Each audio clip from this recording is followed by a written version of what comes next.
Grace and peace, everybody. Grace and peace. How are y'all doing tonight? So, yeah, as you guys can see, we are going to be talking about that debate between Dr. Michael Brown and Gorilla Hebrew. Definitely going to be getting into that tonight. Y'all let me know how I'm sounding. I think I might have to change some stuff real quick.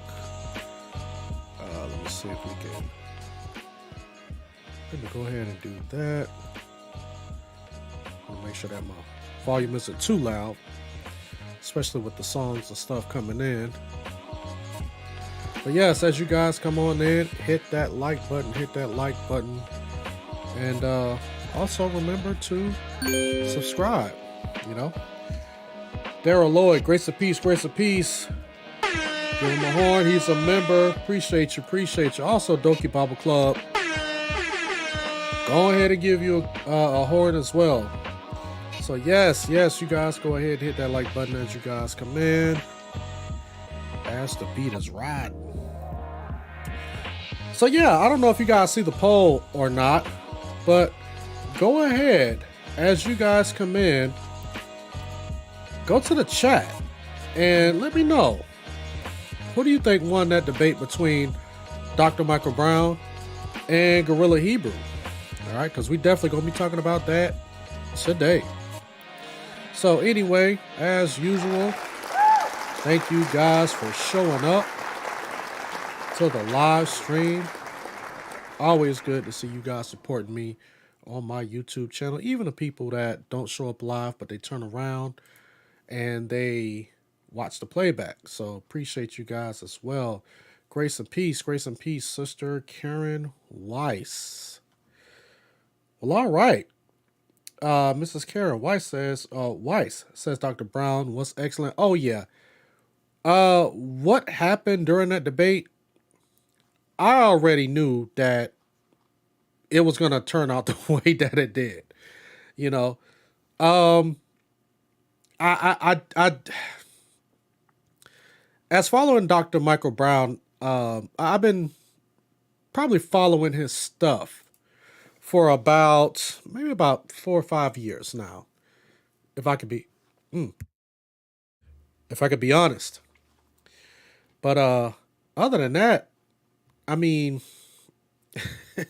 and I've also seen Gorilla Hebrew stuff for the past maybe 3-4 years, and I just kind of knew the turnout was going to be the same. Mighty Man Quiver says, I apologize, bro. I haven't seen a debate. Well, that's all right. We're going to play some of it here.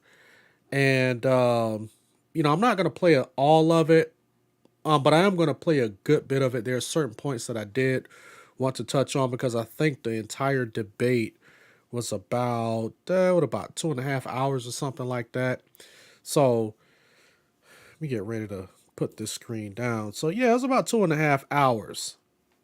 And of course, I don't want to play the whole thing because I'm going to start and stop it at certain points, and that's just going to make this live stream into about a 4-hour live stream. And I know that you guys don't want to hear me talking, and you don't want to see my face for 4 hours. So, I gotta, I gotta make sure that I'm not running you guys off, right? Because I mean, if I stay on here more than 2 hours, I start losing subscribers because a lot of people they can't take me after 2 hours. So anyway, as you guys come in, once again, hit that like button. Also hit that subscribe button along with the notifications bell, and you guys know the rest. And I'm looking at the poll right now. So, for instance, it's saying that 71% of you are saying that Dr. Brown won the debate. 14% of you said Gorilla Hebrew won the debate. And another 14% of you said that you are unsure. And I don't know if that's because some of you, like Mighty Man Quivers, said that he didn't see the debate. Or if it's just people who've watched the debate and didn't really take a side or a position, right? Anyway, the reason why I said that Dr. Brown won the debate, and yes, Vocab Malone did moderate the debate very professionally. Let's give him a horn. Shout out to Vocab Malone, who set a lot of this up. So anyway, the reason why I said that Dr. Brown actually won a debate. Uh-oh, we got a new member in the house. Mighty Man Quivers. Mighty Man Quivers. Thank you, sir. Appreciate you. Yeah, so Mrs. Parker says she hasn't seen the debate. Like I said, I'm going to play some of it. Michael Brown won a debate because the way a debate format is supposed to take place is exactly what Dr. Michael Brown did. He executed it exactly the way a debate is supposed to be executed. Now, of course, Gorilla Hebrew took the affirmative position and Dr. Michael Brown took the opposing position. The burden of proof was on Gorilla Hebrew to bring out the information to substantiate his claim. So what Dr. Michael Brown did was that he refuted every point that Gorilla Hebrew made based on the evidence, the quote unquote evidence, and the lack of evidence that Gorilla Hebrew failed to present. Dr. Michael Brown brought out his own evidence to say, well, hey, this is the reason why I refute your claim, because the evidence that I have totally cancels out your evidence and the lack thereof. You see what I'm saying? So Dr. Brown continued to stay on that particular format when it came to the debate. And that's the way that you're supposed to operate. If I make a claim,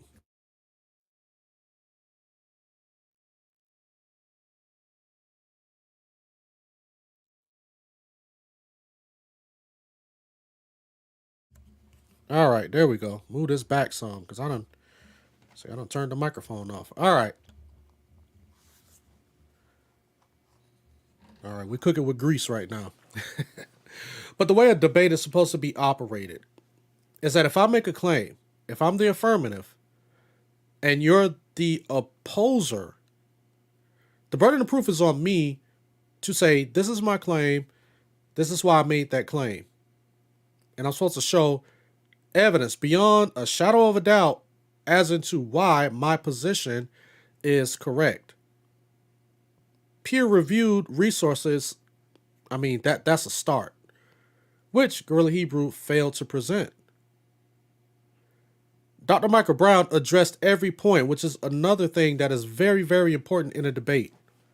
And as I get ready to play some of this debate, I want you guys to keep that in mind.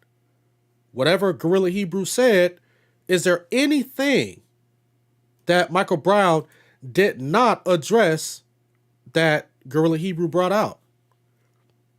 That's the question that you have to ask yourself when you're watching a debate. Because we got a lot of these Hebrew Israelites, especially Hebrew Israelites, and I've heard a couple of Christians here or there, said that Gorilla Hebrew won because he had a nice presentation. A presentation is important when you're bringing out the information, the correct information, I would say that. When you're bringing out the correct information, yes, presentation is everything, but it is not the determining factor on whether or not you win or lose a debate. Because you can have a great presentation, but you can have garbage information, which respectfully Gorilla Hebrew had. He had garbage information, and Dr. Michael Brown refuted it, and he pointed it out time and time again during the debate. And he even asked Alazar to expound upon certain information that he had brought out, and Alazar couldn't do it. Alazar, he wouldn't do it. So, and like I said, there are people saying that Alazar won because he had a great presentation. Well, let me give you this analogy. Let's go say that you're getting ready to buy this car, right? You see an ad for this car at a dealership, has a great price. It's the car that you want, color that you want, got all of the bells and whistles, right? You take your hard-earned money, you go to the dealership and you say, I want that car. Out comes this guy, dappered down, nice haircut, nice suit, smelling good, smelling nice, nice shoes. Office is nice. Comes in, he shows you the car, and he's like, man, this is a special car. You're in luck, my friend, because this particular car, it only had one owner. And it was an old lady who just drove this car from the store and back home, right? She bought the car brand new. She barely drove it. And, for the right amount of money, the money that you saw posted in the ad, I could put you in this car today, right? So you all excited. You see the car, it's everything that I want, right? So the man said, let's go back to the office. Let's look at some paperwork. Let's get ready to sign over the paperwork. Let's do what we got to do to get you in this car right now. So you go back, you got a nice office, nice comfortable couch, seats, sit you down. Hey man, kick your shoes off. Hey, let me go ahead and pour you a glass of wine. Man, for those who don't drink, maybe some apple juice or something, right?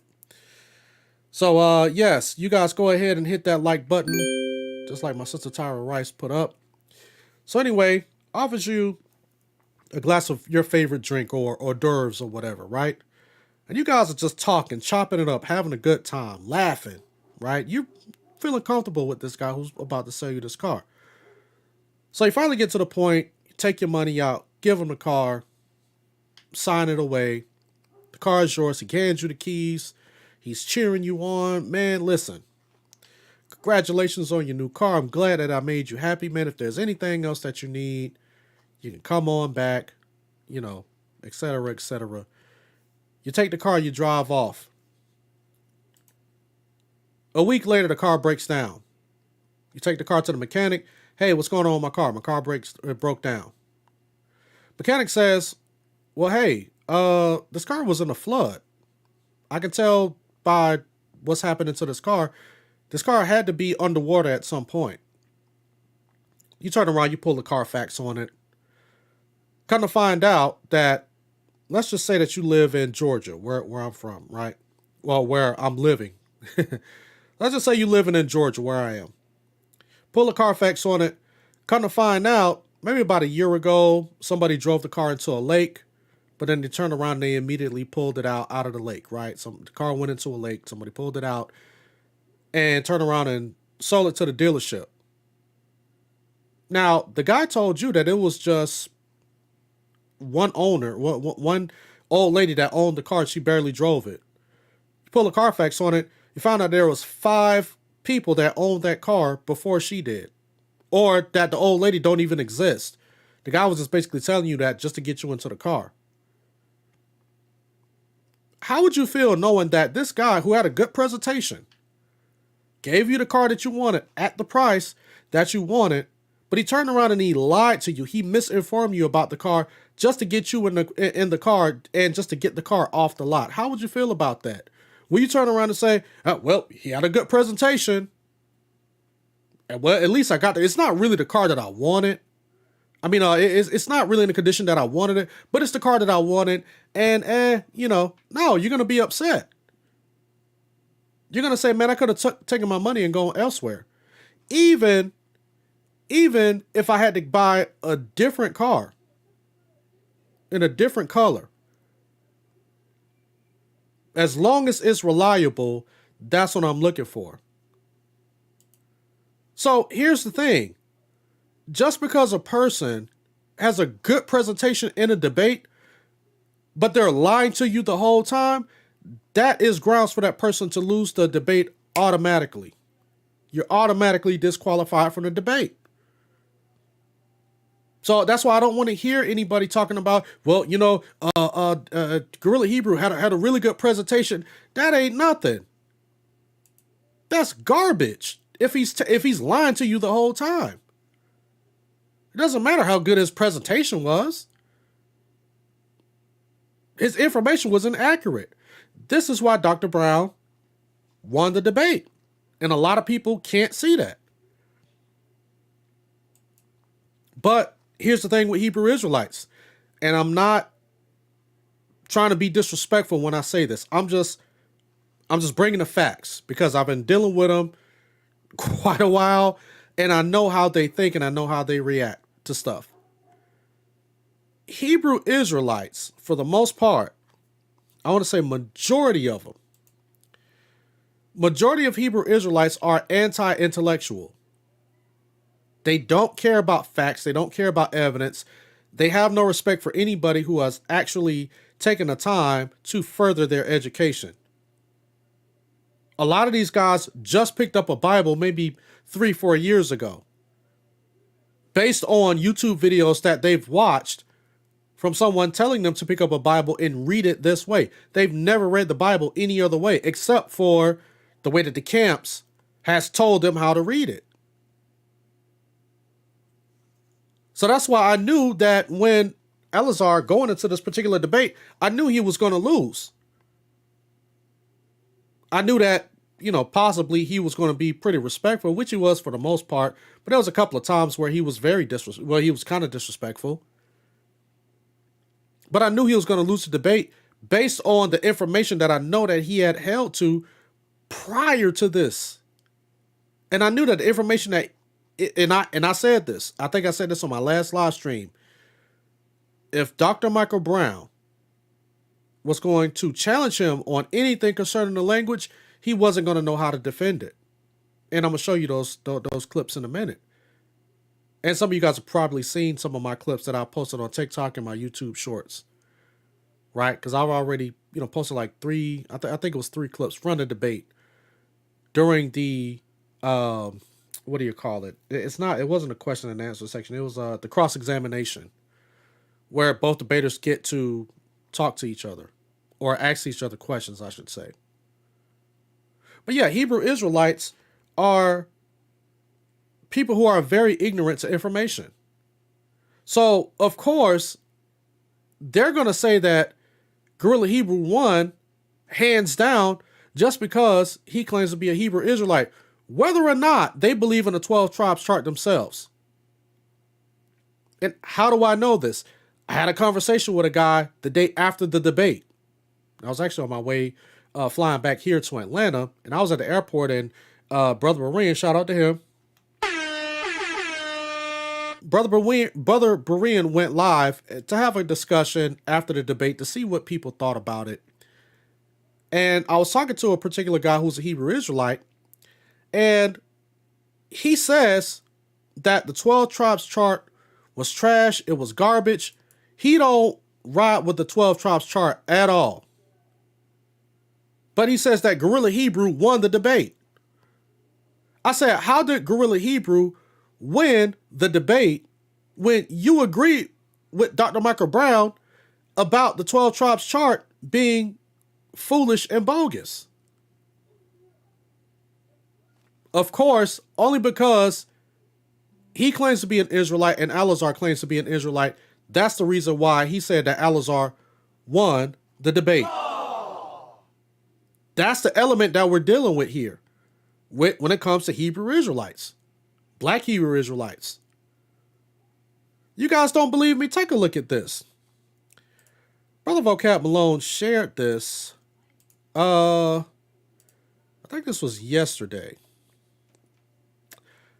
I think he put this out on, I think this is either, well, this is TikTok right here, but I think he shared it also on, what do you call it? YouTube Shorts. Pay attention to what this Hebrew Israelite has to say about the debate and why he think that Gorilla Hebrew won and Dr. Michael Brown lost. Just listen to this. Interesting take on the Brown debate. He lost because he didn't have a beard. I'm white, I'm right theory. I got a PhD, so my word is fact. You feel me? I went to college, so I know what I'm talking about. No, you don't, Mr. Brown. You really made yourself look like a clown. You ain't even got no beard, man. A man with a beard, with no beard, can't teach me nothing, man. He lost when I seen he didn't have no beard. But yeah, that's a sin. Here's another one in which he's called a white paintbrush.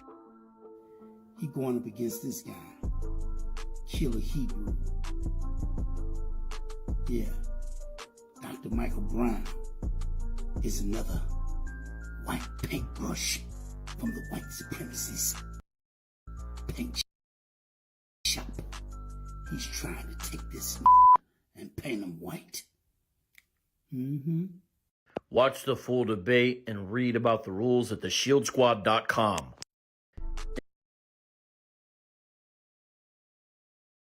You can't make this stuff up. You really cannot make these things up. I told you we're dealing with a certain element.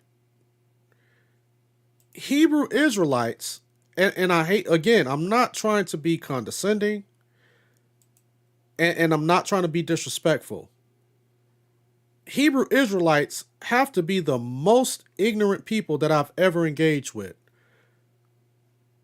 I'm serious. I'm totally serious. Just by watching that video, imagine hearing this type of stuff on a daily basis for the past 5-6 years. Seriously, imagine hearing those type of things for the past 5 or 6 years. Just about every Hebrew Israelite that you've ever talked to or dealt with, if they don't hold to statements that ignorant, then they'll say something that is pretty close to being as ignorant as that. Unbelievable. So therefore, when you do have a person like Elazar, aka Gorilla Hebrew, who decides that he wants to debate Dr. Michael Brown, and a lot of the rhetoric that he's been spewing has been along the lines of that, and you've been hearing this for the past 5-6 years, how do you think that this debate was going to turn out? A scholar. Dr. Michael Brown is a scholar. I think he has multiple PhDs. This man has he has degrees in the language. He knows the language. I mean, this man is decorated. This man has been, I think he's been debating before even Gorilla Hebrew was even born. I think that Gorilla Hebrew, I don't think he's quite 40 yet. If he is, I think he's just over 40. I know I'm 40. I'll be 41 this year. And I think I'm a little bit older than Elazar. But anyway, Dr. Michael Brown has been doing these types of things before the man was even born. And you think just because you got the quote unquote Ruach a few years ago that you can go up against this guy? When even people, I mean, just regular street level apologists on YouTube have been chopping down a lot of your arguments since you came onto the platform, since people have been aware of you.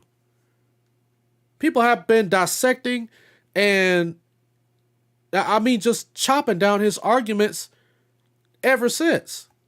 And you think that you can go and debate with Dr. Michael Brown? It was his funeral for sure. So what I'm gonna start playing. I'm just gonna play some of this debate, and we're gonna see where it's gonna lead. Right now, this is during the opening statements. I think this is the first round of opening statements, and I want you guys to pay attention to what is being said during this debate and how they are going to deal with the information as it pertains to the topic of the subject, right? So anyway, without further ado, like I said, I don't plan on playing the whole thing. I just want to start it and stop it at certain points. So, fair use. Do this. Yeah. I just want to give a quick bit of history in terms of how this is set up. Here and there on my radio show, I talk about Hebrew Israelite issues, and I constantly be challenged in YouTube comments, why are you afraid to debate us? And I said, I'm not. I just need someone to debate. So I've said that for a few years. It has to be qualified so they can represent their position well. When Elazar stepped forward to do it, of course, very, very happy to do it. Now, I want to talk first to people on, quote, my side. Some of you might say, why are you debating this guy? Man, he's a street thug. Man, he's just dangerous, inflammatory, racist rhetoric. Well, for sure. I take very strong issue with some of the rhetoric that I've heard on the street from Al-Azhar. I don't expect to hear that tonight. But the fact is, there are millions of people in America that seem to have similar sentiments. He's a recognized leader, and I absolutely know he came in prepared. So hear what he has to say and evaluate it based on facts and information. Now, there's some that might be on Al-Azhar's side, and you're not going to listen to me because of the color of my skin. I mean, that's as dumb as being wheeled into an emergency ward and you decide to die rather than let a white doctor help you. So if skin color is going to get in the way of listening, then the devil's already won. So I've been. Yeah, and that's basically a great point because, again, you guys just heard the short clip that I played. Shout out to Abu for being in the house. Grace and peace, sir. How are you doing this evening? You see what the Hebrew Israelite guy said in Vocab Malone's clip. He said that Dr. Michael Brown already lost because he, quote unquote, didn't have a beard. And alluded to the fact that he was a white man. So therefore, already he already lost the debate in his eyes. So therefore, that's why when Michael Brown made this statement, these are the things that were being said before the debate. This is the type of mentality. This is the type of thoughts that were already out there before the debate. All right, let's continue. Introduced by Al-Azhar very graciously as a PhD and a scholar and all of that. So hear me out, and then may truth triumph. That is the request. So just so you know my overall position, absolutely, there are Black Jews and Hispanic Jews. I'm not debating that at all. I am saying that the 12-tribe chart itself is completely bogus, and that, yes, Ashkenazi Jews are among other Jews. Yes, they are legitimate Israelites. All right, so let's put... Right, and I'm glad that he cleared that up, because for a while, when people like myself and others said that the argument or the debate is not about whether or not Black Jews exist. Hebrew Israelites, the dumb arguments that they used to come with was, well, you just don't want to see Black people claim to be Israel. It's okay for white people to claim to be Israel, but if Black people claim to be Israel, then that's a problem. And it's just like that was never the argument. So Dr. Michael Brown is basically saying that, no, we're not here to debate whether or not Black Jews exist. He's like, I know that. Everyone knows that.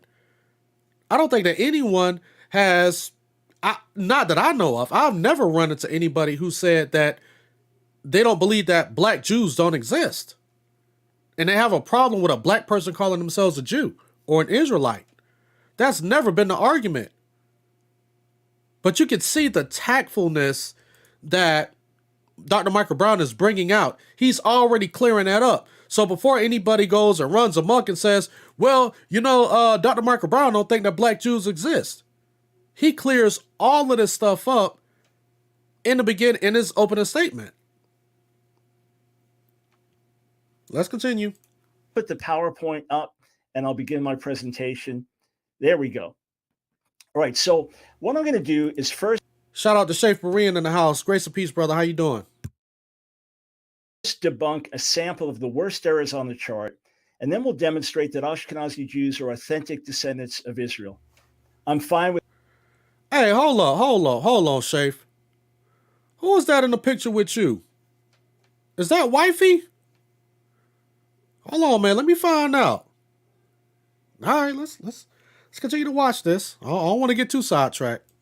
With basing our debate on patrilineal descent, meaning we trace Israelite heritage through the father. I'm fine with that. I may have some related questions later on, but we'll proceed with the patrilineal argument.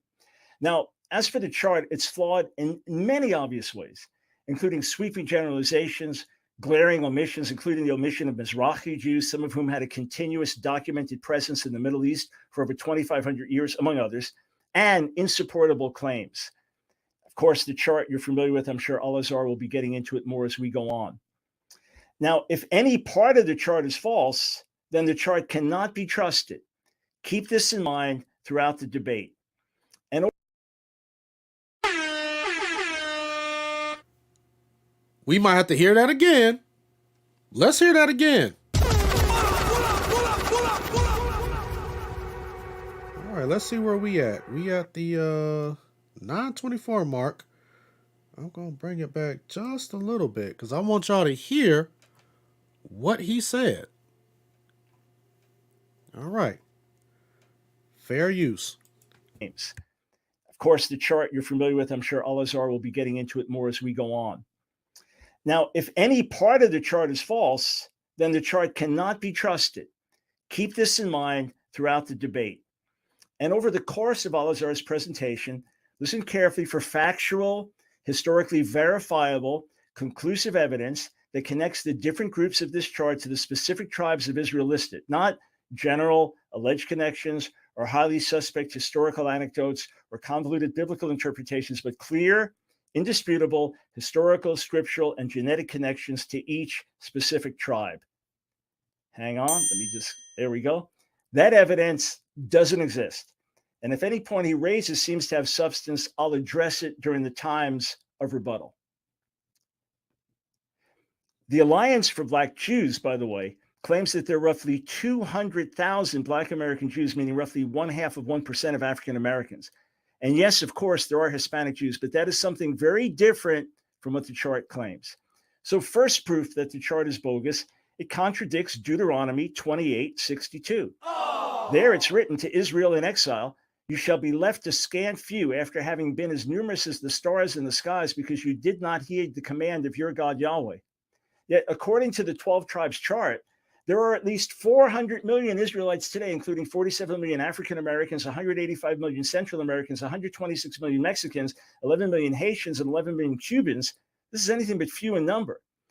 Even if you say, well, the chart doesn't mean that every single person in every single group is an Israelite, you have to acknowledge that the vast majority are not Israelites, in which case you've shot yourself in the foot. Just this one fact disqualifies the chart, especially when you compare this number of more than 400 million alleged Israelites with the Jewish population today of about 15 million people, which group is dramatically fewer in number. Also, Africans were brought to America from several different parts of the continent, which means that those various parts of Africa must have been Israelite as well, potentially adding several hundred million to the number of alleged true Israelites alive today. This is hardly few in number. Second proof, the chart relies on bogus connections. One of the proofs that Issachar is Mexico, this is from a speech, a 3-hour YouTube lecture that Al-Azhar gave in July of 2022, I believe. One of the proofs that Issachar is Mexico today is the alleged Hebrew derivation of Azteca from two Hebrew words meaning time and congregation, which would supposedly connect them to the sons of Issachar in 1 Chronicles 12:32, who understood the times and seasons. Bruh. This is utter nonsense. Hebrew Oz means then. It is not a noun meaning time. And there is no Hebrew word teka. Instead, there is a verb tacha, which likely means to follow. Encyclopedia Britannica. And I want y'all to remember that because that's going to be brought up later in the debate, right? That's going to be brought up later in the debate. So you can already see, I think it was a mistake for Gorilla Hebrew letting Dr. Brown go first, because he was just chopping his whole presentation to pieces. He really was. I think Gorilla should have went first. I don't know. That's just me. But you can see he's already chopping down these foolish arguments. And one of the points that he made at the beginning of his particular opening statement was that if just one part of the chart is false, then the rest of it is false as well. The whole thing, you got to throw the whole thing away. If just a part of it is not, it's inaccurate, you got to throw the whole chart away. Fair use. Also points out that the name Aztec is derived from Aztlan, variously translated as white land, land of white herons, or place of herons, in allusion to their origins probably in northwestern Mexico. Similar errors, which are blatant falsehoods and not simply matters of interpretation, undermine the chart on every score. Plus, there is no literary or genetic or linguistic connection between Mexico and Issachar. And I don't say this to mock as much as to help those who really want truth from the Most High. In fact, there's not a stitch. Oh, hang on, looks like we skipped a slide here. So next proof, Haiti is not Levi. And in fact, there's not a stitch of concrete evidence connecting the Haitians to the Levites any more than there's a factual connection between any of the peoples of this chart and the specific tribes of Israel that are claimed. Deuteronomy 33:10 says about Haiti, excuse me, not about Haiti, about Levi, they shall teach your laws to Jacob and your instructions to Israel. They shall offer you incense to savor and whole offerings on your altar. Now, hold on a second, because people were saying that Dr. Michael Brown brought up no scripture. He brought up no scripture during this debate. And that's why a lot of people say, well, he lost because he didn't really bring up no scripture. He didn't quote nothing from the Bible to prove his point. Come on. We can already see, because you're going to hear this. As you start to see these memes, and you start to see these live streams from these guys, and you start to see their TikToks, I'm already seeing it where they said that he didn't bring up any scripture, no nothing. No sources, nothing. But when you're a part of an echo chamber, that's what you're going to get. A lot of these folks, they didn't watch the debate. They went on there to see Guerrilla Hebrew engage with a scholar so they can have some type of quote unquote bragging rights and say, oh, you guys got one of your best scholars, and he turned around and Sakari butchered him. That's what they want to say. Oh, well, Dr. Brown called us out and one of our guys stepped up. They didn't really go to see if the information that Al-Azhar brought out was correct or incorrect, or if what Dr. Michael Brown said was correct or incorrect. They just wanted to go run amok in the chat, which they did once they got on Berean TV. They didn't really take this seriously. And I'm willing to bet there was about 4,000 people, about 4,500 people, I think, when it peaked. People who are actually watching the debate live, right? Out of those 4,500 people, I want to say maybe maybe a little bit over half of them. Let's just say, for the sake of argument, there was about 2,500 people who are Israelites watching that debate. I'm willing to say, out of all of the Israelites that were watching that debate, I want to say that maybe 3/3 of them, or 75% of them, had never watched the debate until this one came out.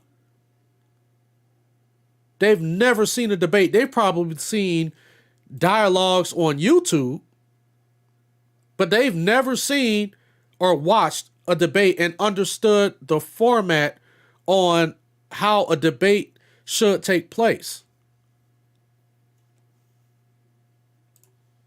Well, Haiti is not teaching the children of Israel the laws of God.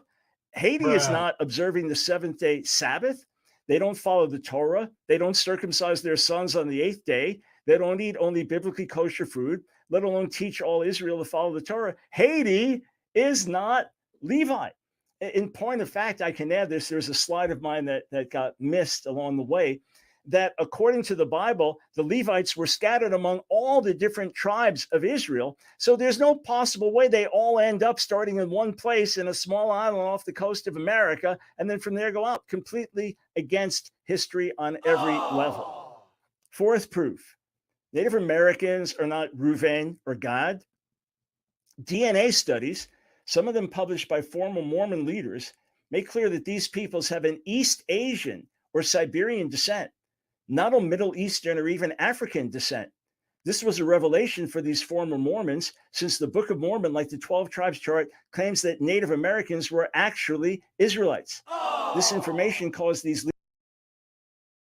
Now, y'all do know that the Mormons does have a 12 tribes chart as well. Also, the British Israelites have a 12 tribes chart as well. It's not only the Black Hebrew Israelites who got that chart. There's other cults, other false movements that claim that they've gotten some high revelation from God, who also have a 12 tribes chart. So this is just synonymous to them. Again, that's beef. That is beef. Because now we got to try to figure out, well, whose chart came first? And if we're looking at the Mormon church, if we see that the Mormon church and the British Israelites had a chart way before the black Hebrew Israelites pulled out a chart, then that's a problem. That's a huge problem. Because if Esau is the white man, and Esau is going to go down in destruction, and Esau is the liar and all of the stuff that you want to say about white people, your whole idea of a 12 tribes chart comes from the white man. Oh. This is why debates like this are so important. Fair use. Leaders to leave Mormonism behind. So in point of fact, and there's a great study, I'll put the copy of the book up, Losing a Lost Tribe. In point of fact, the Mormons agreed with the 12 tribes chart in terms of the Native Americans being original Israelites. Bruh. It's bogus. That's why they left Mormonism. And to repeat, there's not a stitch of factual evidence, including solid linguistic evidence, to connect any Native American people with Ruvain or God. This is pure fiction. And note that large-scale genetic studies indicate that these Native Americans were here on our continent even before Israel was formed as a nation. Oh. Here's one example. Science Magazine, November 2018, points to that. Stop right there. They said that he had no sources. They say he had no sources. Okay? I don't know about y'all, because y'all know I'm slow. Y'all know my brain don't work right. Hebrew Israelites said that this man had no sources. That looked like a source to me. Seemed like he quoted a source to me. Let's continue. Fifth proof. The chart contradicts Deuteronomy 28:68. And this is just a sampling of what could be dozens and dozens of truths. Deuteronomy 28:68, you're familiar with it. Yahweh will send you back to Egypt in galleys by a route which I told you should not see again. There you shall offer yourselves for sale to your enemies as male and female slaves, but none will buy. This verse does not apply to anyone on this chart, especially not Mexicans or Seminole Indians or Central Americans, among others. Not at all. They were never slaves in Egypt, let alone sent by ship back to Egypt as slaves. As for the idea that Egypt sometimes does not refer to a physical place in the Old Testament, but rather to any place of slavery and bondage, that too is completely bogus, which I can easily demonstrate if this point is challenged. In fact, if you just read two more verses into Deuteronomy 29, verse 2, Moses tells you that this refers to literal Egypt. Now, before I go further here, I do want... Now remember, because another argument that we've been hearing is that when you see the word Egypt in there, that's not literal Egypt. That's a spiritual Egypt. Or that is an allegory for bondage, a place of bondage. Yes, you guys go ahead and hit that like button, please. Appreciate you guys. So look, I mean, again, Dr. Michael Brown is chopping all of these things to pieces. That's why I implore every one of you guys to go and watch this debate and to take notes, because you're going to keep hearing some of these arguments. And as you're well equipped and more people are well equipped to be able to refute a lot of this false information that's coming out from the Hebrew Israelite cult, they'll stop using a lot of these I'm trying to watch my words here because I want to say these stupid talking points, but I'm trying to be gracious. All of these fallacies that you hear coming from them, you got to be equipped. You got to be equipped, because I don't know if you guys remember, maybe about 5-6 years ago when I first started engaging with them, you know what I heard all of the time? The letter J argument. Well, since there was no J, or the letter J wasn't invented until about 400 years ago, then that means Jesus didn't exist. Now, how often do you even hear that? How often do you hear that letter J argument? That's because you've had a lot of people who know how to defend that argument right now. You see what I'm saying? So you don't really hear that from them anymore. You know? So that's why if we continue to study, we continue to take notes, especially when debates and stuff like this happen, to learn how to properly defend the faith against these fallacies, then what'll happen is that every time they say something, you'll be able to have an answer and a response for it. And if they continue to keep hearing the same response over and over, and they have no way to defend it, then they'll have to drop that. You know? Let's continue. I want to point out that the ancient Jews were sold back into Egypt in ships, according to Josephus and other early Jewish historians, as far as what happened in the first century after the destruction of the temple. Sixth proof, the chart ignores the real Jews who preserved the Hebrew Bible and Hebrew language.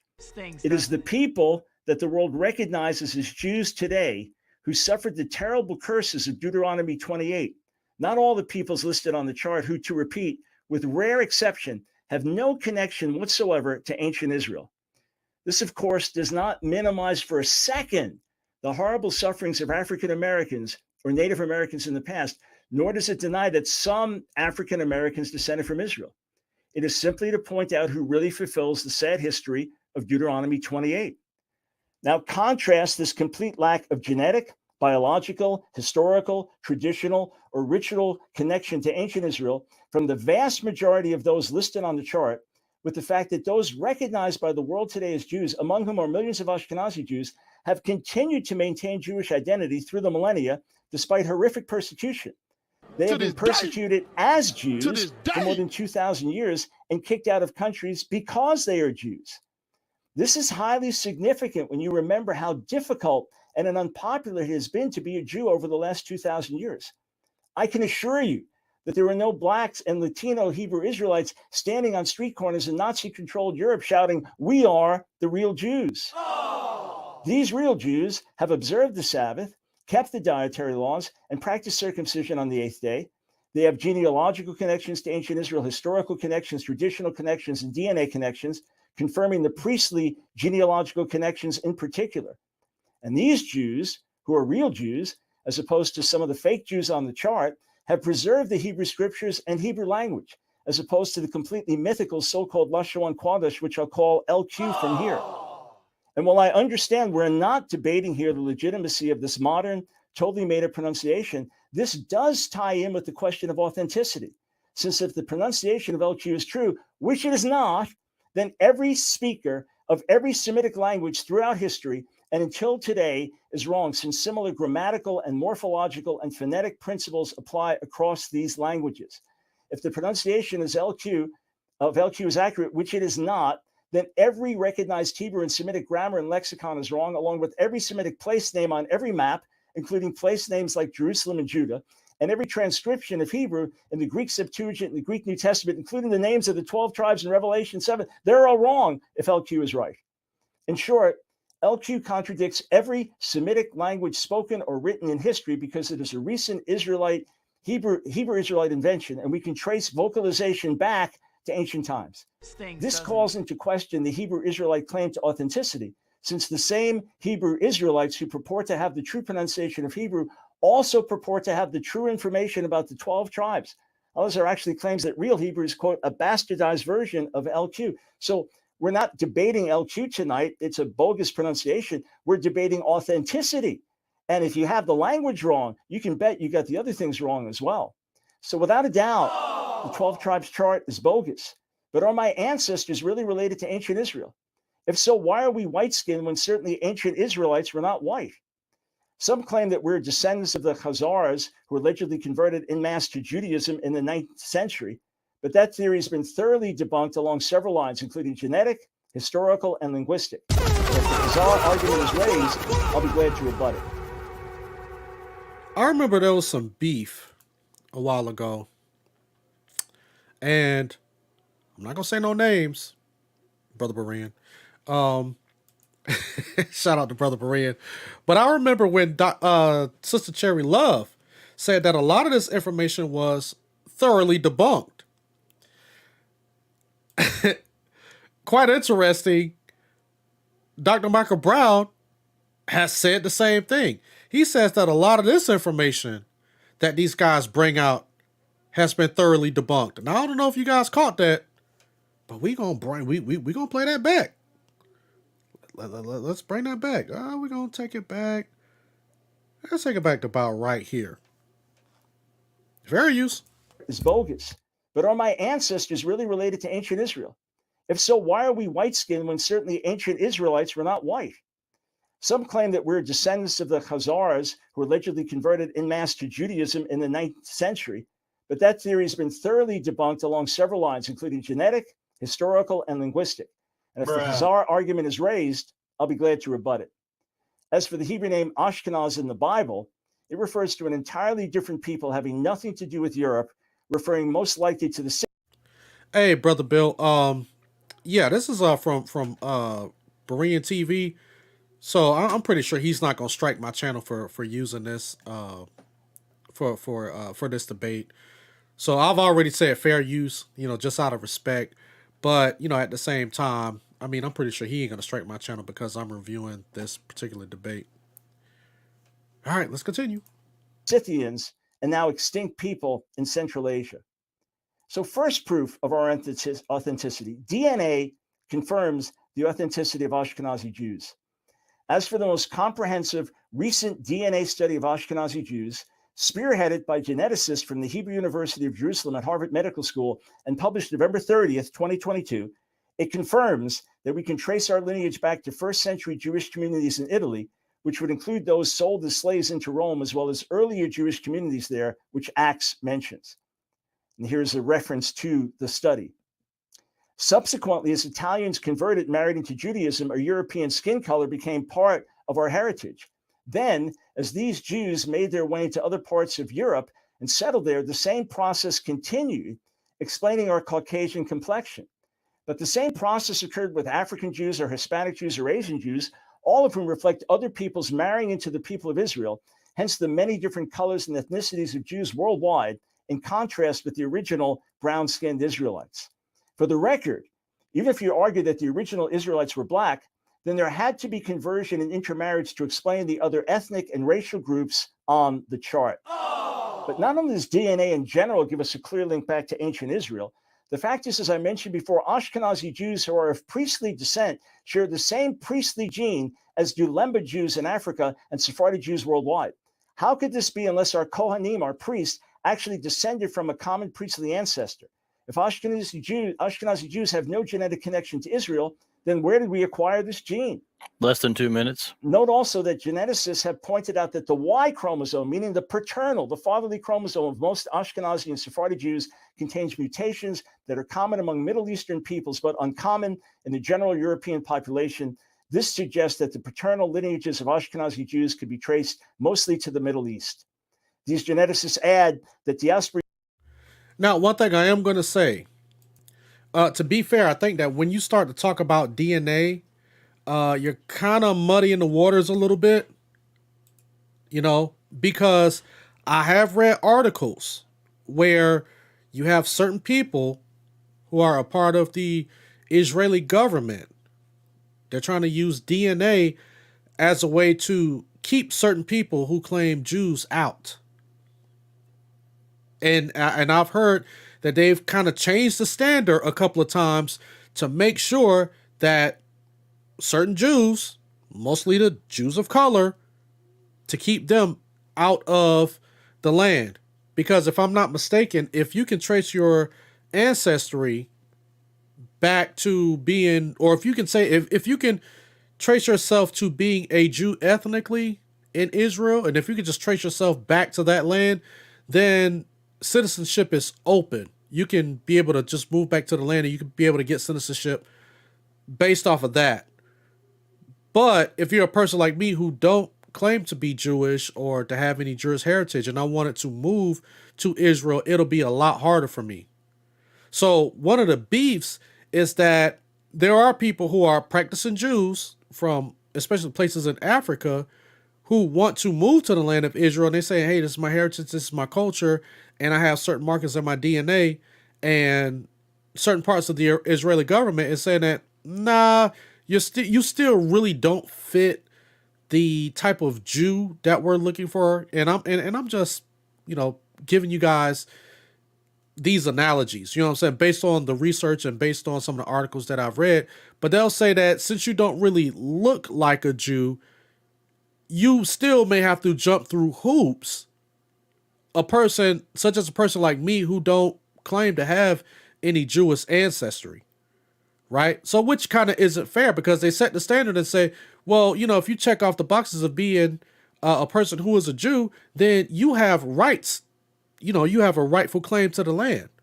But if you don't look a certain way, then basically that's grounds for them trying to, keep you out of the land or to make you jump through more hoops.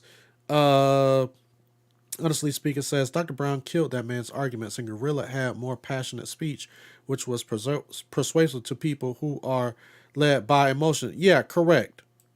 Right? So that's why even when they got into like the DNA thing, this is where, there's facts on both sides. Just like my sister said, two things can be true, right? Two things can, well, that's laughing at me because now I'm using her words. You know what I'm saying? So two things can be true at once, right? So with this part with DNA, I'm just like, now, to be honest, I think that if they were to debate the DNA, I think that this is where Gorilla Hebrew may have had a chance. If they strictly wanted to debate the DNA, maybe that would have been a more, I'll probably say, it would have been as easily decided at all. But, fair use. And I'm going to try to get through a lot of this because it's quite a bit. And I don't want to keep stopping and starting. Let's just play it. Jews from Europe, Northwest Africa, and the Near East resemble each other more closely than they resemble their non-Jewish neighbors. Put it another way, Ashkenazi Jews originated in the Middle East. Second proof. I want to bring this up. Hold up. I want to bring this back up. I want y'all to look at the screen for a moment. Where is it? Here you go. Oh, that's not it. Well, this is one. First of all, let's look at. I'm trying to get exactly on that comment. This is from a guy named Divine Prospect, right? Go back just a bit. Let me see. I'm trying to bring this up. They resemble. Here we go, right here. Let me take this down. This is Divine Prospect, right? He says, where's Dr. Brown's sources? Dr. Brown is reading a source and he's asking where's the sources. This is why I'm just like, you're dealing with a different type of mindset when you're talking to these Hebrew Israelites. And Divine Prospect, they put him at the top of the food chain as one of their quote unquote scholars. Bruh. So it's just like, that's why I was just like, a lot of these guys are not, I don't know, man. I really, I just don't, I'm like, are you watching the same debate? A lot of these guys just went in there and just started rambling in the comment section. They didn't really come for the debate. They didn't. They didn't come for truth and honesty. There was another guy. Who's gonna comment in a minute. You're gonna see that pop up on the screen. He's gonna ask the same thing. Where's Dr. Brown's sources? He's reading the source. Don't you see the quotation marks right here? The quotation marks right here, what says the diaspora Jews from Europe, Northwest Africa, and Near East resemble each other pure. I mean, come on. All of that stuff is in quotation marks is from the source. And that's why even if Divine Prospect is a guy that you look to in a community, with all due respect, as one of your theologians or one of these guys who are your scholars, and he puts up a comment like this, Where's your sources? While Dr. Brown is reading a source, how can you take the whole Hebrew Israelite movement seriously? Their non-Jewish neighbors. Put it another way, Ashkenazi Jews originated in the Middle East. Second proof, Ashkenazi Jews have lived by the Torah and Jewish traditions. So just ask, who has kept the traditions through the centuries? Who has passed on the Hebrew language? Who has passed on the Hebrew scriptures? And who is it that continues the traditions of the Pharisees in the New Testament who rejected Jesus? Sadly, those are my ancestors, the Ashkenazi Jews, going straight back to biblical times. And then lastly, God has brought us back to the land of Israel in accordance with his promises. Yeshua made clear in Matthew 23 that a Jewish Jerusalem must welcome him back. So the question is, who is it that God brought back to Israel and controls Jerusalem today? It's Sephardi Jews and... Look at this. Can we get sources your word doesn't hold weight? While this man is literally reading the source. You can't make this stuff up, man. You can't. Not with these Hebrew Israelites. Ashkenazi Jews and Mizrahi Jews and Ethiopian Jews, among others. And as for the sufferings these Jewish people have endured, including Ashkenazi Jews, our pain is as great as the pain of any people through history. So I could expand on all these points at great length, along with expose more of the fallacies of the chart. Listen carefully to Al-Azhar. Listen for concrete, clear, undeniable proof. And anything that raises a question, I will address it in the rebuttal. Thank you for your time and your attention. About 3 seconds left. Perfect. Thank you, Dr. Brown, for your opening statement. Brother Brian, if you are able to make me a moderator, because there's almost 2,998 specifically. It just jumped to 3,000. There's 3,000 plus people watching. And I see some people. And that was just 24 minutes into the debate. They had like 3,500 people up in there. That chat was going crazy. Doing the kind of comments we're not trying to do, talking about people's physical appearance and all that. And I'm trying to block those people, time them out. So yeah, it was a whole bunch of people. It was a whole bunch of people in the chat just saying all types of stupid stuff. But again, what do you expect from Black Hebrew Israelites? I mean, let's just be honest. What do you actually expect from that group of people? Again, not trying to be condescending or disrespectful, but over the years, we've seen this type of behavior. That's why even Dr. Brown himself said that, man, listen, when I went into this debate, I already knew what was going to happen. I already knew the type of people who are going to be watching and engaging in this debate. But again, what else do you expect from Black Hebrew Israelites? If you could please do that. All right, we're going to move on to Al-Azhar. We're going to bring up that PowerPoint as well. Al-Azhar, once you begin speaking, that's when I start the timer, and not until then. But once he does, it is 17 minutes. Just like Dr. Brown, I will give you a 2-minute warning as well. I believe that is all that needs to be said. This is the second opening statement by Guerrilla Hebrew, Al-Azhar, and he has 17 minutes. The floor is yours. Real quick, I'm going to press play. I just want to make sure that everything is looking right when I do that. You got control? Is it working? Yeah, hold on. I just want to, it's moving too fast. Hold on. It's good now? You can see, okay, I'm just making sure. Okay, cool. I'm good to go. Okay, I'm going to start the timer when you start speaking. And again, Berean, I'm going to drop a comment. Give me that control. I'm muting myself. Go ahead. All right, first and foremost, I want to give all praises, all honor, and all glory to the God of Abraham, the God of Isaac, and the God of Jacob. I just want to go ahead and address this real quick. The Love Agenda says, why did he never make vocab a moderator? That was a mess. What happened was that they were having some technical issues at the beginning, and Brother Berean, he was like, he wasn't even trying to touch anything because he had been having problems with his laptop, and even during his live streams, he was just getting cut out, and it was all types of funky stuff was happening. You know, when he switched from one tab to the next, so he just said, forget it. I'm not touching anything. You know, he's like, I'm just going to stay on this. And y'all know Brother Berean is old. You know what I'm saying? Y'all know he an old man, and him trying to figure out all of this technology and stuff. He's just basic. If I'm on one page, I'm going to click on this and I'm going to click on that. And if I need to go to the next page, and I'm going to click on this and then I'm going to click on that, and that's it. You know, multitasking with technology, that's just not his thing. Whose name in the Hebrew is Yahweh. Right, I do so in the name of his only begotten Son, who the world knows as Jesus Christ, whose name in the ancient Hebrew is Yahweh Shai. I'm Chief Priest Alazar Ben Loy, the Guerrilla Hebrew. You know, I'm just a high school dropout, convicted felon, street thug, and I just kind of want to walk y'all through some stuff tonight. So, who are the legit children of Israel? Now, you heard what he said. Let's pull that up a little bit. He called himself a street thug and a high school dropout and a convicted felon.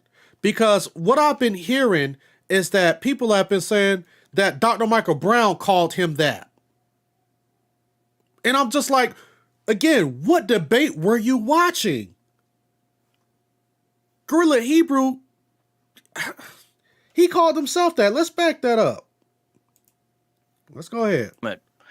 Give me that control. I'm muting myself. Go ahead. All right, first and foremost, I want to give all praises, all honor, and all glory to the God of Abraham, the God of Isaac, and the God of Jacob, whose name in the Hebrew is Yahweh. Right, I do so in the name of his only begotten Son, who the world knows as Jesus Christ, whose name in the ancient Hebrew is Yahweh Shai. I'm Chief Priest Alazar Ben Loy, the Guerrilla Hebrew. You know, I'm just a high school dropout, convicted felon, street thug, and I just kind of want to walk y'all through some stuff tonight. So, who are the legit children of Israel? Right? That's a nice question. First and foremost, I want to take you guys here to Revelations 2:9, right? And it reads, I know thy works and tribulation and poverty, but thou art rich. And I know the blasphemy of them, which say they are Jews and are not, but are the synagogue of Satan. Somebody is perpetrating a fraud. Somebody is going around saying they are Jews and are not. And I like to take this into consideration. Romans 3:4. God forbid, yea, let God be true, but every man a liar. Tonight, we are going to let the word of God be the final authority on who, in fact, is the true Jew and who is the synagogue of Satan. Right? Isaiah 8:20. Look to God's instructions and teachings. People who contradict his word are completely in the dark. So after we take a look at all of this evidence for who is the legit children of Israel, the 12 tribes chart of the Ashkenazi Jews, right? Whoever's identity contradicts the word of God, that's the people who are in the dark, right? So again, I want to reiterate tonight. You hear that, right? Whosever activity contradicts the word of God are not the children of God, according to him. I'm going to let y'all be the judge on that. Topic, right? And that is, who are the legit children of Israel? Legit, of course, is short for legitimate. Legitimate means conforming to the law or to rules. It's important, right? So, and who are the children of Israel? Let's define that. Israel is a man who was originally named Jacob. This is a debate about who is legitimately his child, children, or offspring. This is not about who was allowed to convert to Judaism. I want to make that clear. It's about who the legitimate offspring. How do we establish if somebody's a legitimate offspring of Jacob or Israel? It's very simple. Numbers 1:18. And they assembled all the congregation together on the first day, on the second month, and they declared their pedigrees after their families by the house of their fathers, as Dr. Michael Brown himself has already affirmed. Ezra 2:9 affirms it also. It says, but they cannot shew their father's house and their seed, whether they were of Israel.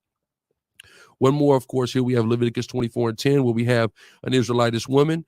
She has a son by an Egyptian, and he is juxtaposed from the children of Israel in two different instances here in this verse in Leviticus 24:10. Right? So I want to take you guys to a man by the name of Dr. Henry Abramson. Right? Pay attention to this part, because at first I wasn't going to play the rebuttal. Oh.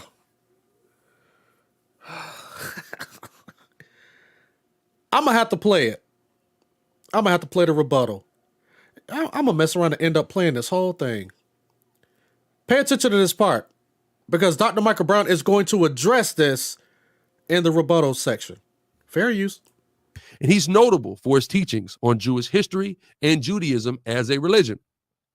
He was assistant and later associate professor of history and Jewish studies at Florida Atlantic University from 96 to 06. And during that time, he held appointments at a number of prestigious universities such as Oxford, Cornell, Harvard, and Hebrew University.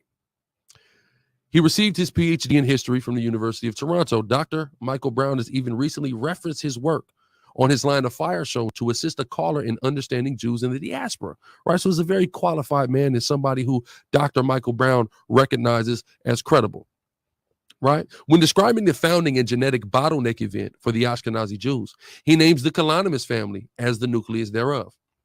Sometime around the year 800 CE, a small group of Jews, he says, left northern Italy. The Kalonymus family, for example, they made their way to the Rhineland in contemporary Germany. Those people formed the nucleus of Ashkenazi Jewry. So according to Dr. Henry Aberson, this Kalonymus family is a former of the nucleus. I'm speeding it up a little bit, so therefore we can kind of get through this a little bit quicker. Since I'm probably going to end up playing majority of this debate. Ashkenazi Jewry. And this, coincidentally enough, is a symbol of the Kalonymus family, which is an eagle, right? Now, let's go to the Jewish Virtual Library and see what they had to say about the Kalonymus family. The Kalonymus, one of the most eminent Jewish families in Germany, which flourished from the 9th to 13th century, especially in the cities near the Rhine. Among its members were numerous rabbis, preachers, poets, teachers, authors, moralists, and theologians. And most of the prominent communal leaders of this period came from its ranks. The origin of that family go back to the 8th century Italy. Notice it's Italy they go back to, not Israel, Italy. Although the name Kalonymus appeared in Talmudic literature, the father of Onkelos, the great translator of the Bible, was, according to Avdazarah 11a, called Kalonymus. So we're tracking this history of this Kalonymus family, right? So they reference the oldest Kalonymus member who's referenced in Talmudic literature. So let's go to this Talmudic literature and read what it says about the origins of this Kalonymus family. The Gemara mentions other Romans who converted to Judaism. It relates Onkelos bar Kalonymus converted to Judaism. So according to Dr. Henry Aberson, the Jewish Virtual Library, and the Talmud, the Ashkenazi Jews were founded by a family of Italian Roman converts. They cannot be the legit children of Israel. They can't, right? So this is who I am saying is the legit children of Israel. It's very clear through some of the things said in Dr. Brown's opening round that he doesn't actually understand the claims being made here. At no point are we claiming that this is the absolute for all of the Israelites in the world. At no point, right?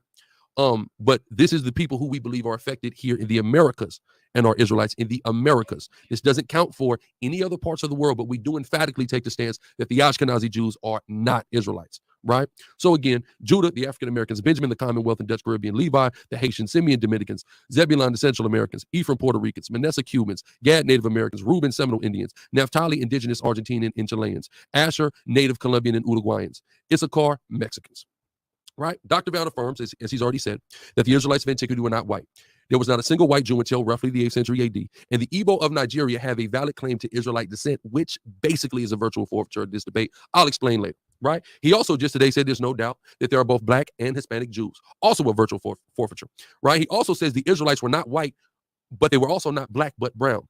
But if you take a look at our chart here, which I in this version of the chart that I cultivated, Spirit got on me to cultivate, all praise to the Most High for it, and that he already referenced.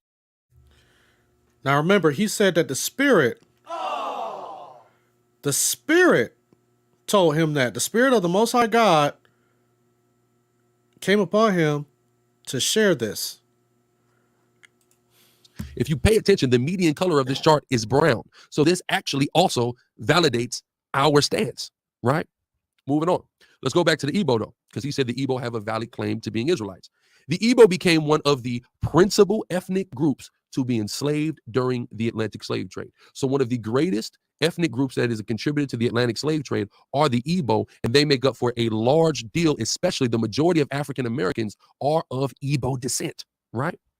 Now, according to the foundational narratives taken from Igbo oral tradition, they say that some Jews left Judah in the periods of the destruction of the first and second temples and migrated to Nigeria. So this means that according to their oral traditions, they are of the southern kingdom, exactly who we say they are. So the Igbo maintained that they were of the southern kingdom and they were a great contributor to the slaves that were brought over here to the United States of America and the Caribbean, which would explain why we say Judah, Benjamin, and Levi right, according to tradition and genetics, are the tribes that are the so-called black tribes, the ones that were brought over here from West Africa, right? So there's traditions and genetics, things that he says we didn't have that substantiate that. But wait, there's more, right? This is Ezekiel 4 and 5 to 6. I want to go into some biblical prophecy here, and again, let the word of God speak to really identify us and disqualify the Ashkenazim from, of course, being the legitimate children of Israel, right? I have assigned you the same number of days as the years of their sin. So for 390 days, you will bear the sin of the people of Israel. After you have finished this, lie down again, this time on your right side, and bear the sin of the people of Judah. I have assigned you 40 days, a day for each year. So the Most High God has the prophet Ezekiel lay on each of his sides to represent a judgment for the sins of Israel that will happen, right? One for 390. Is that correct? Or is he misusing that scripture? Because we're going to find that out later. See, the thing is that one of the reasons why a lot of these Hebrew Israelites say that Alazar won a debate was because he kept bringing out scripture. Anybody can bring out and just source spam a whole bunch of scripture, and they can just eisegete a whole bunch of stuff out of context, and it sounds good, but it's false, and it's very dangerous because you're saying that your false interpretation is what the Most High God has revealed to you, when in fact it's been false, and no one else has had this particular revelation. Even the original authors and those who came after the original authors who taught this and died for the faith never taught these things. But somehow, here in I guess around 2014, 2015, a lot of these guys got this revelation, and now all of a sudden, a new revelation. It's not even the same revelation that the ancient Israelites got, those who wrote the book. They got a totally different revelation, and everybody from the time of the ancient Israelites until now had it wrong until they came on the scene. 90 days, the other for 40 days. We take 390, we add 40, we have 430. So this represents 430 consecutive years of a specific judgment for the transgressions of the nation of Israel, right? Now, coincidentally enough, in the 1440s, we see the start of the European slave trade in Africa. And in the 1870s, we see the importation of slaves from Africa coming to an end in the Americas, the Atlantic slave trade, right? So if we take 1870, we minus it by 1440, we get 430. 430 years. Hold on a second. I could have sworn that these guys said that it was only 400 years a couple of years ago. Because remember, we have been talking about the 400-year prophecy. Now all of a sudden it's 430 years? What happened to the whole 1619 claim? Now you want to bump it up to 1870? I'm sorry, you want to bump it down to 1440 to 1870? But I thought the whole 400-year prophecy was from 1619 to 2019. So who's right? Because guys like Dante Fortson and Teo Ministries, especially, those guys have been touting from 1619 to 2019 was the 400-year prophecy. Guerrilla Hebrew said it's from 1440 to 1870. Which prophecy are we going by when it comes to Deuteronomy 28:68 and we're talking about the transatlantic slave trade?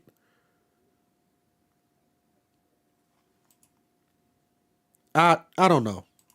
Years of that judgment that God pronounced on the nation of Israel. And this, of course, affected all the people on the chart, right? Because not only did you have West Africans kidnapped and taken from West Africa and brought over here, you had Taino Indians that were shipped to Spain. You had Native Americans of the Pequot tribe of New England taken and shipped down to Cuba. You had Mayans shipped down to Cuba, et cetera, et cetera. So this affected all people, so-called Black, Hispanic, and Native Indian collectively for 430 years. I would love for Dr. Brown tonight to demonstrate us a 430-year type of judgment that his people, the Ashkenazim, experienced. Moving on. Isaiah 42 and 22, it reads, but his people, right, God's people, have been robbed and plundered, enslaved, imprisoned, and trapped. They are fair game for anyone and have no one to protect them, no one to take them back home. So let's analyze this here, right? Black and Hispanic people have undoubtedly been robbed and spoiled, have been enslaved, and then take a look at this term imprisoned, right? The United States of America presently has more prisoners than any other country on the face of the planet Earth. And who are the predominant people that are incarcerated in the United States of America? Oh, Black and Hispanic people, right? And trapped. We've been trapped so much that now we call our own neighborhoods the trap, right? They are fair game for anyone and have no one to protect them. I want to analyze that, right? We just turned the clock back a few months now, and we see what happened to Kyrie Irving and Kanye West for the things that they simply said about Jewish people, right? Now, we also see just a year or two ago an anti-Asian hate bill get passed. But Black and Hispanic and Native Indian people have seen more hatred, more oppression, more violence than any other group of people on the soils of America, yet there has never been a bill specifically passed to protect us. Why? Because as the Bible says, we don't have anyone to protect us. And here's the key: no one to take them back home. In 1940. What does this have to do with proving who are the people of the 12 tribes chart? What does Kyrie Irving and the thing that happened with him and Kanye West, what does that have to do with the 12 tribes chart, proving who the people are of the 12 tribes chart? And to be honest, I was hoping that the debate was going to be, I was hoping that Gorilla Hebrew was going to prove me wrong and surprise me and actually stay on topic. But in my mind, I said, man, I'm pretty sure he's going to resort to these type of tactics. But I said, you know, I'm going to give him the benefit of the doubt. Maybe this type of race baiting and all of this emotional stuff, maybe this is just something that he do on YouTube, and maybe he will have a better debate tactic. And I'm like, I'm hoping that he don't bring this stuff up during the debate, but I gave him the benefit of the doubt. And what did he do? He did exactly what I thought he was going to do. 48, the Ashkenazi Jews apparently got taken back home. But according to prophecy, no one is supposed to take you back home. Right? That goes back to, remember what I said, Isaiah 8:20. Whoever's identity contradicts the word of God, that's who is in darkness. I think that's being very clearly illustrated and demonstrated before you now. Now, if we take a look at the context of Isaiah 42, I watched a very interesting debate between Dr. Michael Brown and a rabbi about Christ in the Old Testament, right? And in that, he identifies the fact that he can make a case that the context of Isaiah 42 is actually messianic because verse 1 talks about this righteous servant and him coming to save. So that's actually the context. We're talking about what Christ is coming to do when he's coming to save his people, right? If anybody tries to play a game and say, oh, well, this happened in Babylon. No. The context is dealing with that righteous servant and his deliverance of this entire chapter. I just want to make that clear, right? Now, there's been talk about DNA. Oh, there's been talk about DNA. And it's funny that there's been so much talk about DNA. I knew he was going to do this, right? So now I don't subscribe to the idea that there's DNA that can actually trace anybody back anywhere in antiquity. I don't subscribe to that whatsoever, but he does. But there's a problem with that. So the problem with DNA, according to sequencing.com, which is a leading DNA research company, Jewishness is more difficult to identify in genetic testing than other ethnic groups. This is because there is no specific gene that makes a person Jewish. I gotta admit, I agree. I agree. When it comes to the whole DNA thing, I'm like, that's why I said before, if they were going to debate strictly about the DNA, he would have had a puncher's chance. Gorilla Hebrew would have had a puncher's chance, and it would have made this debate way more interesting. This is where I'm kind of like, okay, I kind of agree. I kind of agree with him on this. And I know I'm not supposed to agree with him because he's a Black Hebrew Israelite. But if he's saying something that I believe that is true, I'm going to rock with it. I'm going to say, hey, listen, I can't debate against it. Right? You know, just like Berean Babe said, that was a good point. You know, good point he made, to be fair. I mean, we got to be fair. We got to be fair. This is where I had to give him a point on this particular part here. Let's continue. Also, straightforward DNA examination cannot conclusively tell a person whether or not they are Jewish descent or a part of a Jewish population. So what's interesting is one of his objections to the 12 tribe chart was, well, you cannot demonstrate a genetic connection between these people, but it is impossible for anybody to actually demonstrate a genetic connection between any modern people and the ancient Israelites. That cannot be done. So he's asking me to do something that is not only impossible, but something that his people cannot do either, right? Moving on. Another problem with DNA. According to Raphael Falk, an Ashkenazi Jew and geneticist who is professor of genetics at Hebrew University in Jerusalem. Is he qualified enough for you? There is no Jewish genotype to identify. Also, same guy, Raphael Falk, again, an Ashkenazi Jew who is a geneticist and professor at the Hebrew University. Also, there is no agreed upon criterion to identify Jews, and samples examined for the distribution of biological or molecular markers all depend on the preconceived biases of the investigators. I want everybody to make sure they understand that loud and clear. This is an Ashkenazi Jew who is a geneticist and a professor, and he says these conclusions that are being came to by these Jews that allegedly affirm their identity with DNA are all depend on preconceived biases. I mean, if you're not going to listen to me, I'm just a high school dropout. What do I know? But here is this person who is an Ashkenazi Jew and geneticist. And he says that these markers that they're trying to purport, demonstrate that they are Jews, all depend on preconceived biases. A minute 30. Now, the only pushback that I would have to give to Gorilla Hebrew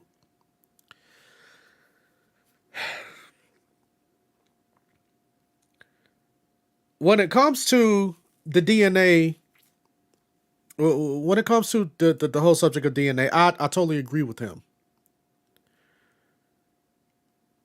But again, why bring up the Limba Jews and the Igbo and all of these people? Because the way that people are basically validating their right to Jewishness is through their DNA. Their DNA has a huge part to do with it. Not only that, I think Gorilla Hebrew did a debate with Brother Garfield about the DNA. You know what I'm saying? So it's, like I said, I think you would have had a better shot of just debating the DNA part. But at the end of the day, what does this have to do with the 12 tribes chart? He has a strong argument in this particular section, but he's still not proving the 12 tribes chart. Now, of course, yes, you can go and you can read as much scripture as you want, and you can interpret it as much as you want, and basically saying that, well, you had, and for instance, because if you remember earlier, during the beginning of his opening statement, he talked about the Igbo people and them going into captivity and slavery. Well, how do you know that you are linked to those Igbo people? If you're a black person here in America, you got to do genetic testing to see if you got certain DNA markers in your blood that's going to match with theirs. So if you're going to throw the whole DNA thing in the trash, then you would have to throw that whole notion of Igbo people being caught up in the transatlantic slave trade, and me taking a blood test today and looking at my genetics and my DNA and matching it back to those people who are Igbo in the land. That's the pushback that I got. So you got to be consistent across the board. 30 left. That's crazy, right? But here I am. I'm supposed to believe what Dr. Michael Brown is doing. You see him shuffling now, don't you? Y'all see him like shuffling. He's shuffling for that. You know what? I need him to deal with this. I need him to deal with why one of his own brethren, who is a professor of geneticists in Israel, would say this about them if it wasn't true. Right? And mind you, this is via an article that was published in Frontiers in Genetics. This is a peer-reviewed scientific journal on genetics. This isn't just a Google article. This is peer-reviewed scholastic research. Let's keep going. Now, he also brought up linguistics. The problem with DNA and linguistics. In 2017, Paul Wexler, an Ashkenazi Jew and a linguist, and is a professor of linguistics at Tel Aviv University in Israel, along with a few other scholars, published an article in Frontiers of Genetics called The Origin of Ashkenazic Jews, and Yiddish. They came to some interesting conclusions with their findings, right? So again, here is an Ashkenazi Jew who is a linguist and a professor at another prestigious university in the country of Israel, right? And he did a genetic and linguistic test. Remember, because Dr. Michael Brown also utilizes linguistics as evidence to validate the legitimacy of Ashkenazi Jews as children of Israel. So let's see what they found in 2017. And I guarantee that this scholarship and these studies are more up to date than the ones he's utilizing to affirm the Ashkenazi Jews' legitimacy as Israelites. That Right. is time. That has been 17 minutes on the dot. Like I said, when it came to the DNA, Strong arguments. But anybody who's paying attention, they would have had the same concerns. They would have raised the same concerns that I had. You know what I'm saying? Now, remember, his whole point during that opening statement was to prove or to give hard, substantial evidence that the 12 tribes chart is true. And for people who's not familiar with the 12 tribes chart, they have these charts up whenever they're out and they're doing their street evangelizing, or I call it their street screeching.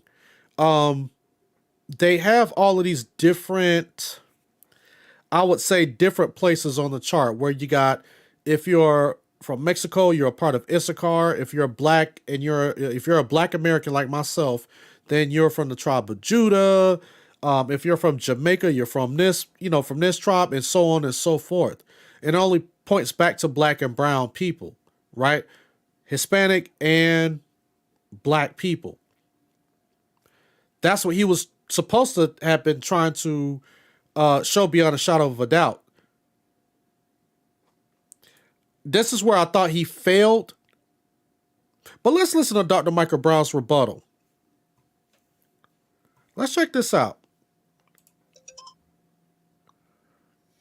All right. Thank you very Did I much. get my? So, because all it does is disqualify your position. I can 3 little dots on the side of my name on YouTube, not on StreamYard. But debate's going excellent so far. I'm very pleased with how many people we got here. Thank you again to Brother Berean for holding this down and making this happen. Okay, we are going to enter into the first rebuttal. The way rebuttals are supposed to work, it's not supposed to be introduction of new information. It is supposed to be a response, follow-up to what has been presented thus far. That's the way rebuttals are supposed to work. So we have 2 of these back to back. Of course, Dr. Brown goes first, Alazar goes second.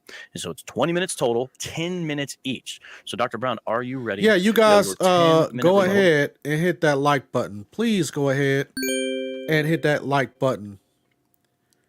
All right, let's continue. Just a minute. Let me set this timer. I'm going to change it from 17 to 10. I'm going to start as soon as you start speaking, and then I will mute myself. Go ahead. It's your first rebuttal. All right, boy, I'm really disappointed.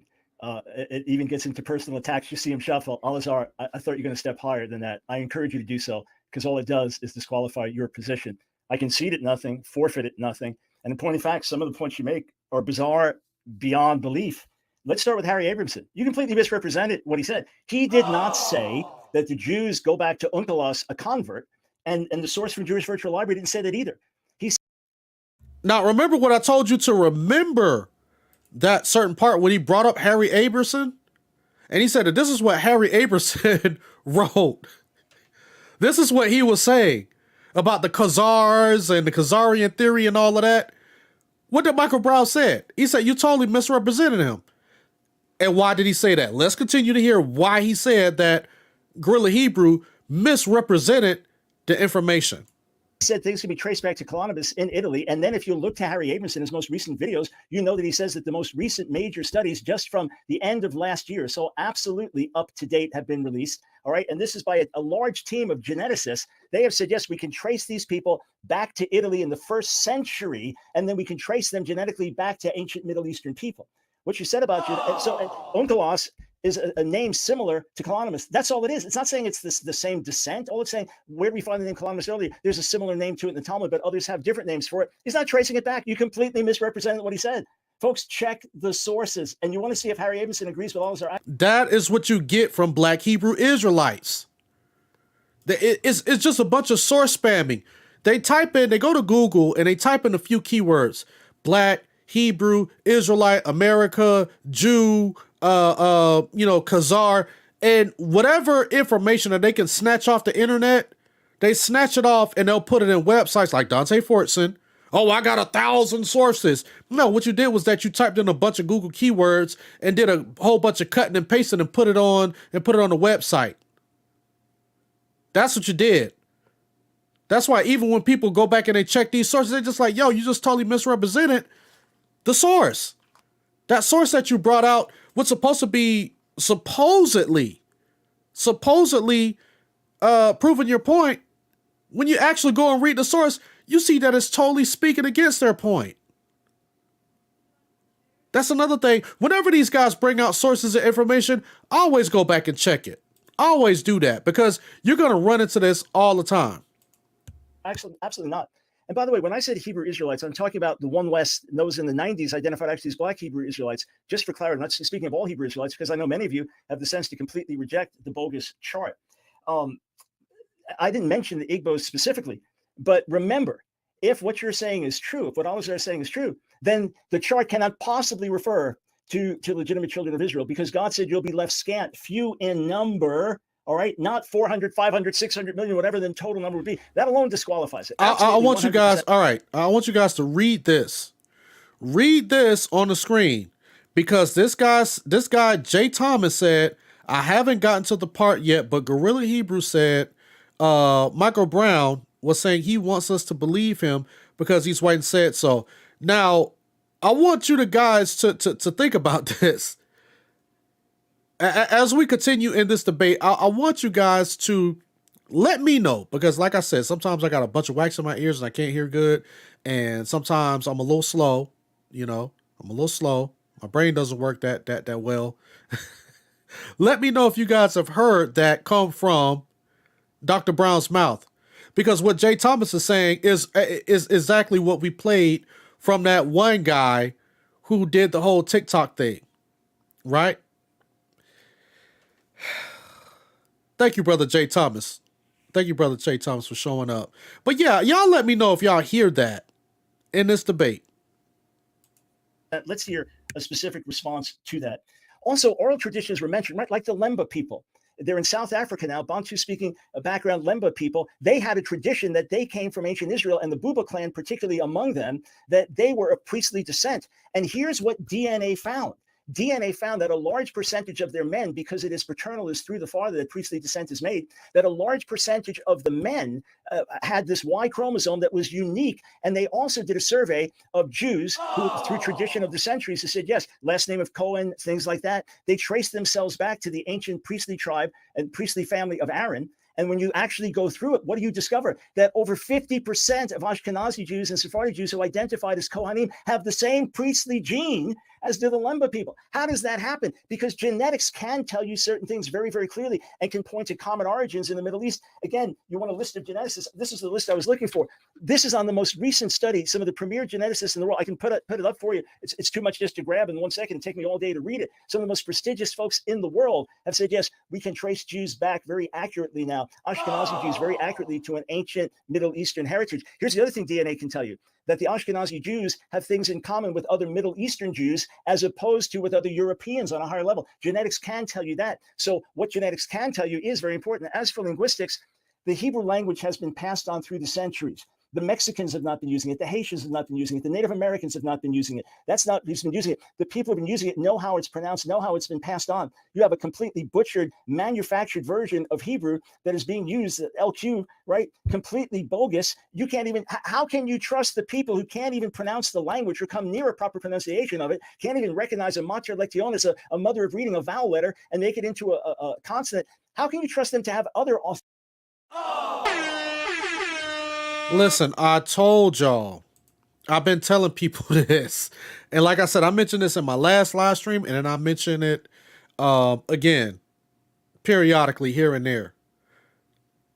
And I said, if Dr. Brown challenges him on the language, it's game over.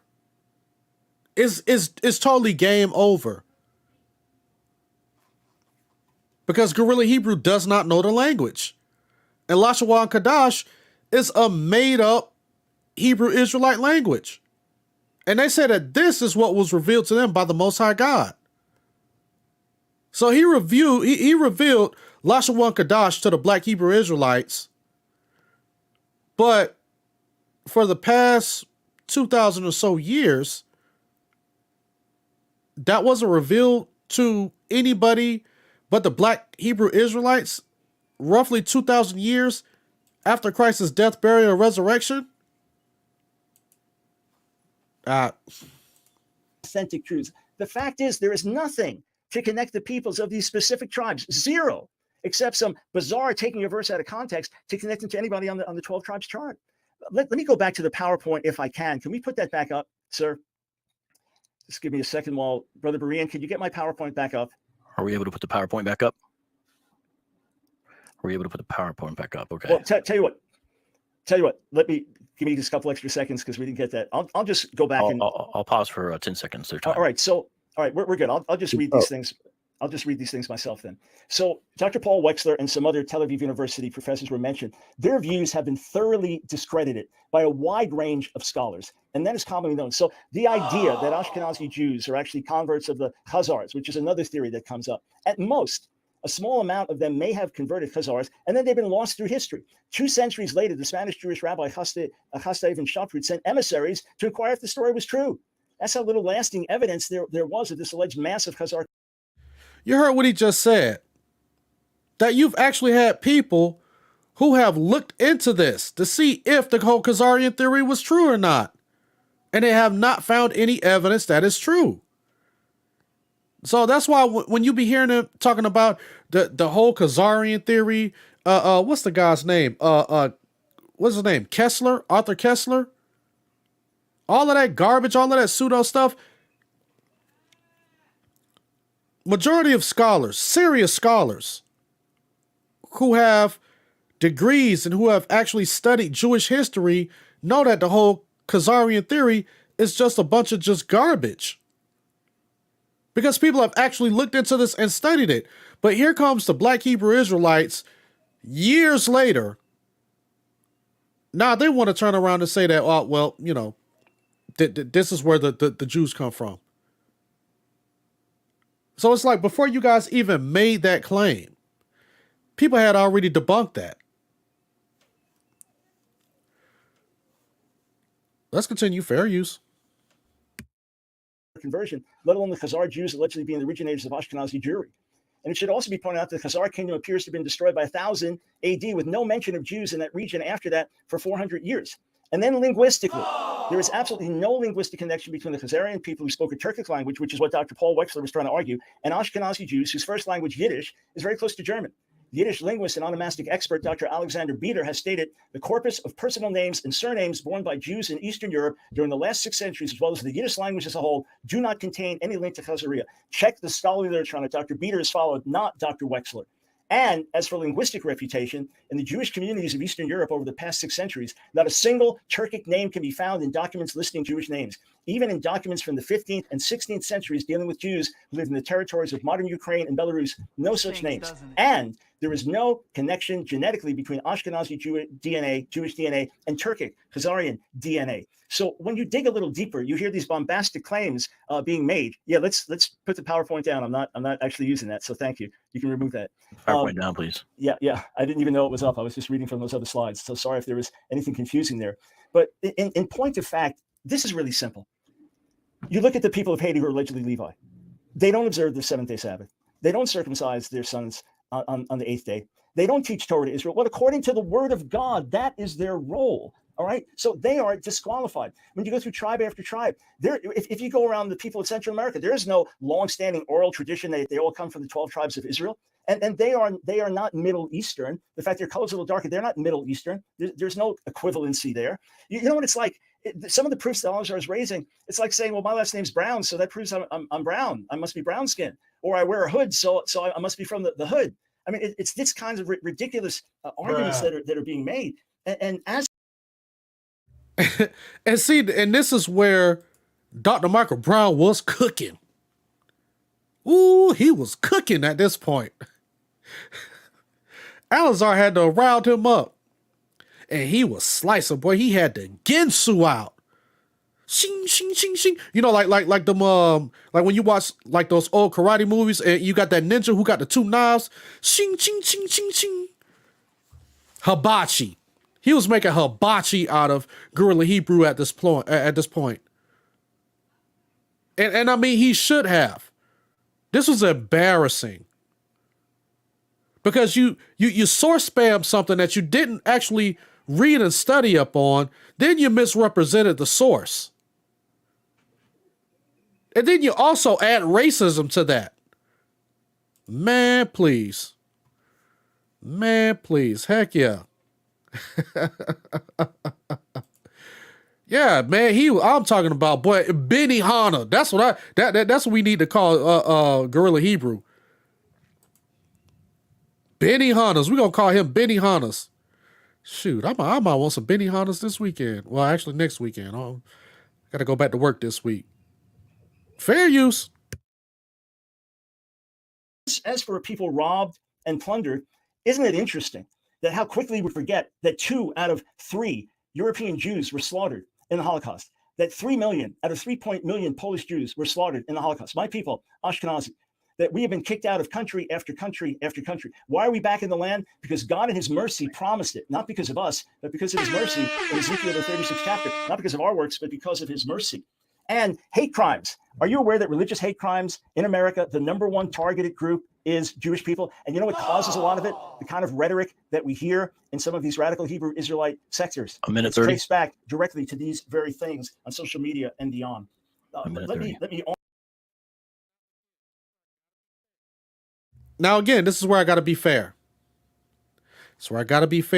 He says that the most, I guess he's saying that the most persecuted people group are Jewish people. Now, I'm thinking that he means ethnically. Ethnically, I don't think religiously, because Christians, and I did a video on this when I was talking to Deacon Sakari, who was like the guy who's right up under Alazar. I had him on the channel, and I was talking to him about Christians being the most persecuted people group on the planet, and I brought out sources, and I brought out a lot of credible sources that actually supported those claims. So when Dr. Brown said that it's actually Jewish people that are like the most persecuted people on the earth right now, that's where I would disagree.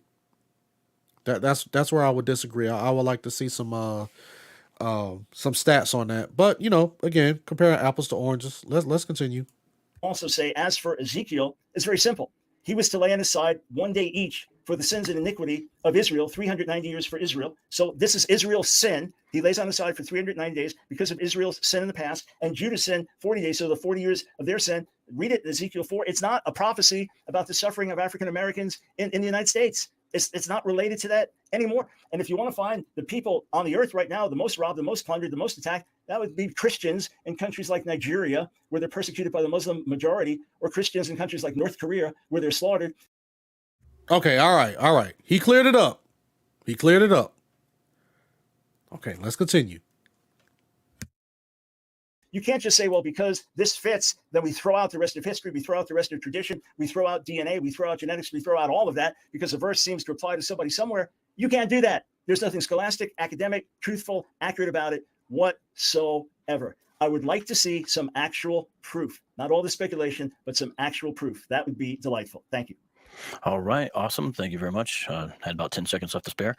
If Alazar, if at any point during your rebuttal you need to bring up a PowerPoint, Personally, as a Haitian, in the live chat, it's very difficult to actually read any comment. And so at the end during the Q&A, we're going to need to ask people to refrain from actually asking question or commenting unless they're asking a question, because there's so many comments coming at you. I'm talking about at the end now. Anyways, we're going to move on now to the first rebuttal, which is the second one here, because Alazar has not went yet. You have 10 minutes, and when you begin speaking, I will start the timer and mute my microphone. The floor is yours. All right, again, I want to give all praise, honor, and glory to Yahweh Ba'ashem Yahweh Shai. Wow. So where do I start? I personally, as a Haitian, I feel attacked. So he's saying that because Haitians don't teach the law, that means that we can't be the Levites. But he affirmed that the Limbo were Levites based off of DNA. But according to a book called The Black Jews of Africa, History, Religion, and Identity, most Limbo are members of Christian churches, but some who live in Zimbabwe are Muslims. So that means that most Limbo are not teaching the people the laws either. So would that then disqualify them, according to his logic, from being Levites? See, but here's the thing. According to the Bible, the Levites in the last days would not be teaching the law. So let's read this. Ezekiel 44 and starting at 10. And the Levites that are gone away from me when Israel went astray, which went astray from me after their idols, they shall even bear their iniquity. On top of that, admittedly, the majority of Jewry is secular. So that means the majority of people who would be Kohanim do not teach Israel their laws either. Would that then disqualify them? Do we see how problematic and contradictory the logic of Dr. Michael Brown is here? He also said a couple other very interesting things. He said he did not mention Igbo particularly. Well, yes, you did. In a video on your channel called Has the World Gone Crazy 10 years ago. I mean, not 10 years ago, 10 days ago, you affirmed the legitimacy of the Igbo's claim to Israelite descent, right? Moving on. He also said, Yeah, so he also talked about the tradition as if the tradition validates them. But in his book, the 60 questions, right? 60 questions, I think, to ask, or 60 questions for a Jewish man about Jesus, something to that effect. Forgive me if I'm misquoting the title of his book. But on page 96, he affirms that many Israelites, in fact, lost their identity. So the keeping of the traditions does not validate or invalidate anybody from being an Israelite, right? He also went to Deuteronomy 28 and 62 and said, because there's so many black and Hispanic people, that means we can't be Israelites. Let's read Hosea 1 and 10. It reads, yet the number of the children of Israel shall be. Now remember, he's supposed to be proving a 12 tribes chart, and he's not. He's not proving any of that. He's just talking at this point, and he's trying to defend his fallacious positions that Dr. Michael Brown has clearly sliced and diced between the first opening statement and the rebuttal. Because right now he's treading water. He's treading water right now, and he's trying to keep himself from sinking. But his head is he's already up to here right now, and he's trying to find a way to swim himself out of this. But he can't. He can't, because the 12 tribes chart position, it's not. you can't defend that. It was based on it was based on a lie from its inception. And we're going to prove that in a minute. All right, fair use. Let's continue. As the sand of the sea, which cannot be measured nor numbered. So yes, at a time there might have been a small remnant, but he and I both know that Deuteronomy 28 happens cyclically, and not every single curse applies at every single time and instance. Like every time Israel went under curses, the 68th verse, they didn't always go into slavery on ships to Egypt. Now, did they? Now, he says that in order for us to be Israelites, Deuteronomy 28 and 68 would have to be contradicted. I need him to demonstrate when the Ashkenazi Jews fulfilled Deuteronomy 28 and 68. And if I follow your logic, that means that you guys can't be Jews either now. But how silly is that? Because we all know that at different times, different sectors of those curses are susceptible to befall the Israelites anytime they're backslidden or in iniquity, right? And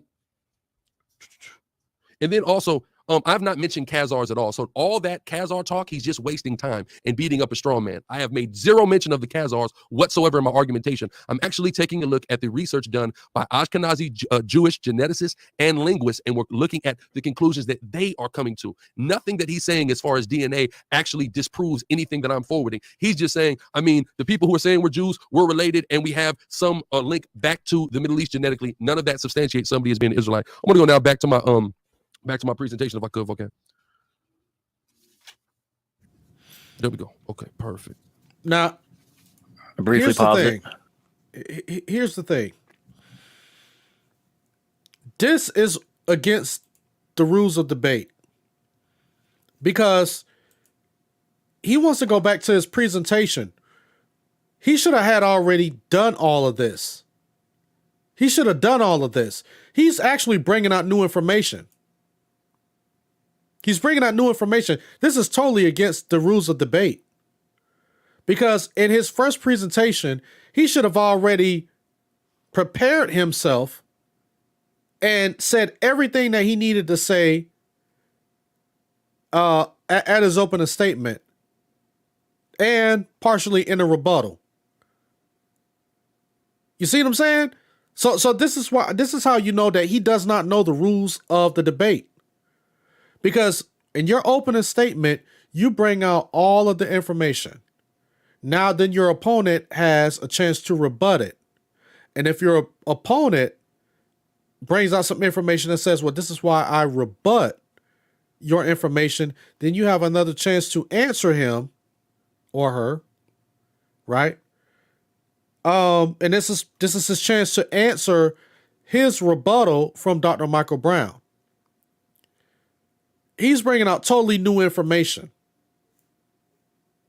I mean, it was still pseudo. It's still trash. It didn't help him at all. But let's listen to what he has to say. Thank you. So you start speaking again? All right, I'm ready. Yeah, so let's go into Paul Wechsler, an Ashkenazi Jewish linguist, and let's take a look at, and professor of linguistics at Tel Aviv University. Let's take a look at what he had to say, right? Recently, the geographical origins of Ashkenazi Jews and their native language Yiddish were investigated by applying the geographic population structure to a cohort of exclusively Yiddish-speaking and multilingual Ashkenazi Jews. GPS localized most Ashkenazi Jews along major ancient trade routes in northeastern Turkey, adjacent to primeval villages with names that resemble the word Ashkenaz. These findings were compatible with the hypothesis of an Irano-Turco-Slavic origin for Ashkenazi Jews and a Slavic origin for Yiddish. And that We just gonna skip past this part. We're gonna skip past this. If you guys want to watch, that, you can watch it at the full debate. I'm trying to get to the what do you call it? The cross-examination where they get to ask each other and engage. Second rebuttals. We have 20 minutes here, total 10 minutes each. After this is the cross-examination, and we'll give you like a minute to reset. Okay, I am going to. Yeah, so this is like the second rebuttal. I want to get into the cross-examination part. That's the part that I really want to get into. Hold on a second. With your first question to Alazar, Here we go. I am going to start the time. I'm going to stay on the. Now, y'all pay attention to this part. And the only reason why I'm skipping through all of that stuff is for the sake of time. Like I said, this whole thing was about 2 hours and 42 minutes. I'm already at the two-hour mark. And I think we had only covered maybe, maybe an hour of the debate. But if you guys are interested in watching it, you guys could go watch it on Berean TV. But yeah, this is the good part, Sister Karen. This is where it starts to get good. All right, fair use. Screen for this, just because there's so much. It's a bunch of little times, and I'm going to do my best to try to keep it. But you guys have been great so far, so I don't foresee any problems. But go ahead. All right. When I had mentioned Hebrew errors, I was talking about things that you've actually said, referred to, including tonight. So the Hebrew for bronze or for iron is not brazal. That's incorrect. So there goes your argument. So how do you respond when your Hebrew or Azteca that you said previously in a 3-hour lecture relating back to Hebrew, that's 100% false. So how do you explain these very, very bogus errors if we're supposed to take your word seriously? Well, number one, I didn't present Azteca at all tonight. So I don't believe that it's fair that I be held to scrutiny on things that I may not necessarily stand on. If I didn't introduce that argumentation. Okay, bro, that's the reason why you're here at the debate. That's why we're here, because you made some claims. You've made some claims and you need to clear it up. You made false claims. So, you can't bring that information out. No, the reason why you brought the reason why that question is being asked is because in a 3-hour lecture, you tried to say that the Hebrew word for bronze is brazal, and it sounds like the country Brazil. So if you take the word brazal in Hebrew, it sounds like Brazil. So that means that's why we need to put the people of Brazil on the 12 tribes chart. That's seriously how he thinks about the 12 tribes chart, and he tries to substantiate his claim with that. Hebrew word, brazal, sounds like Brazil to me. Let's put him on the chart. That's why Dr. Michael Brown is asking him that. And you see, he doesn't want to answer the question because he doesn't know the language. And just like I'm going to keep reiterating this, I've been saying, if Dr. Brown asks him about the language, he's done. He's done. You can stick a fork in this guy at this part. Let me go back. All right, here we go. Sir, I don't believe it's fair that you even question me on it. Okay, just for clarity, you brought in arguments that I've made. So how is it okay that you brought in arguments I didn't make tonight, but I can't bring arguments that you've made if you didn't make them tonight? Do you think it's unfair that I did that? I have no problem with it, but you're not letting me do the same with you. That's my own personal position to do that. Okay, fine. So you're completely wrong about the Hebrew word for iron. Okay.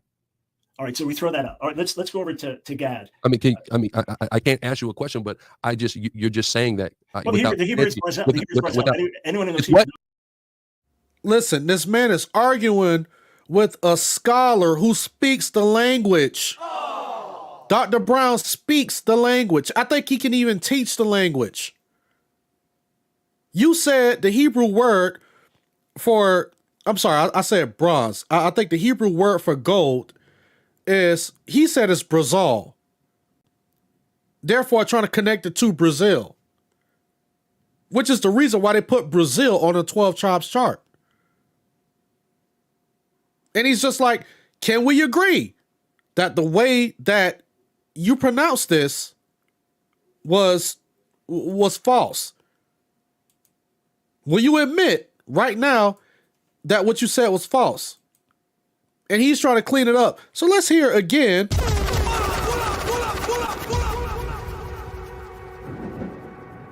Let's run that back just a little bit. And actually, I'm starting to hear some thunder and stuff in the background outside. So hopefully my power doesn't go out. But if it does, I'll hop on my phone and I don't know. Hopefully the power doesn't go out because I just heard like a big clasp of thunder. All right. All tonight. So I don't believe that it's fair that I be held to scrutiny on things that I may not necessarily stand on. If I didn't introduce that argumentation, sir, I don't believe it's fair that you even question me on it. Okay, just for clarity, you brought in arguments that I've made. So how is it okay that you brought in arguments I didn't make tonight, but I can't bring arguments that you've made if you didn't make them tonight? Do you think it's unfair that I did that? I have no problem with it, but you're not letting me do the same with you. That's my own personal position to do that. Okay, fine. So you're completely wrong about the Hebrew word for iron. Okay. All right, so we throw that out. All right, let's go over to Gad. I can't ask you a question, but you're just saying that.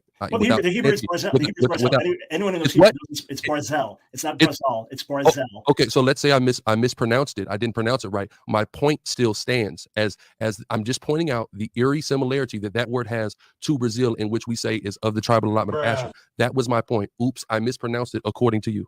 No, you didn't mispronounce it. It's a made up word. Oops, I mispronounced it. You guys have made a doctrine off of a blatant mispronunciation of a word. And in your response is, oops, I mispronounced it.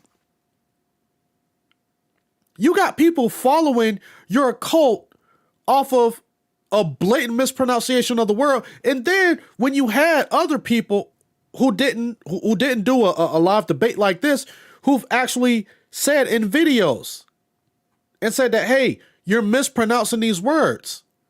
That's not what that means. Y'all dumb Christians. Y'all just some dumb Christians who's been Europeanized by the white man. And now you got the Europeanized white man saying that, no, listen, you had that wrong. And your response is, oops, I may have mispronounced it. That's the reason why we're here, to hear the debate, to hear you defend that. And you can't. So just like Dr. Michael Brown said at the beginning, what he said at the beginning, he said that if any part of the chart is off, then you got to throw the whole thing away. Bill for Speed said, clip it. Yeah, I clipped it, and I have that as my, I shared that as a short on YouTube, and it's also on my TikTok.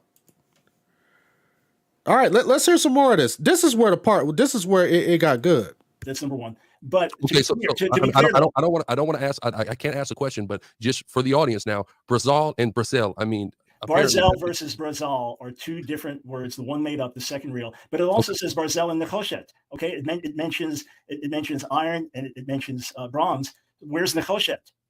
But please show me. If you're going to pull out one, you can just pull something out of a verse and say that's Brazil because it sounds like it. Look, show me where Nechoshet is.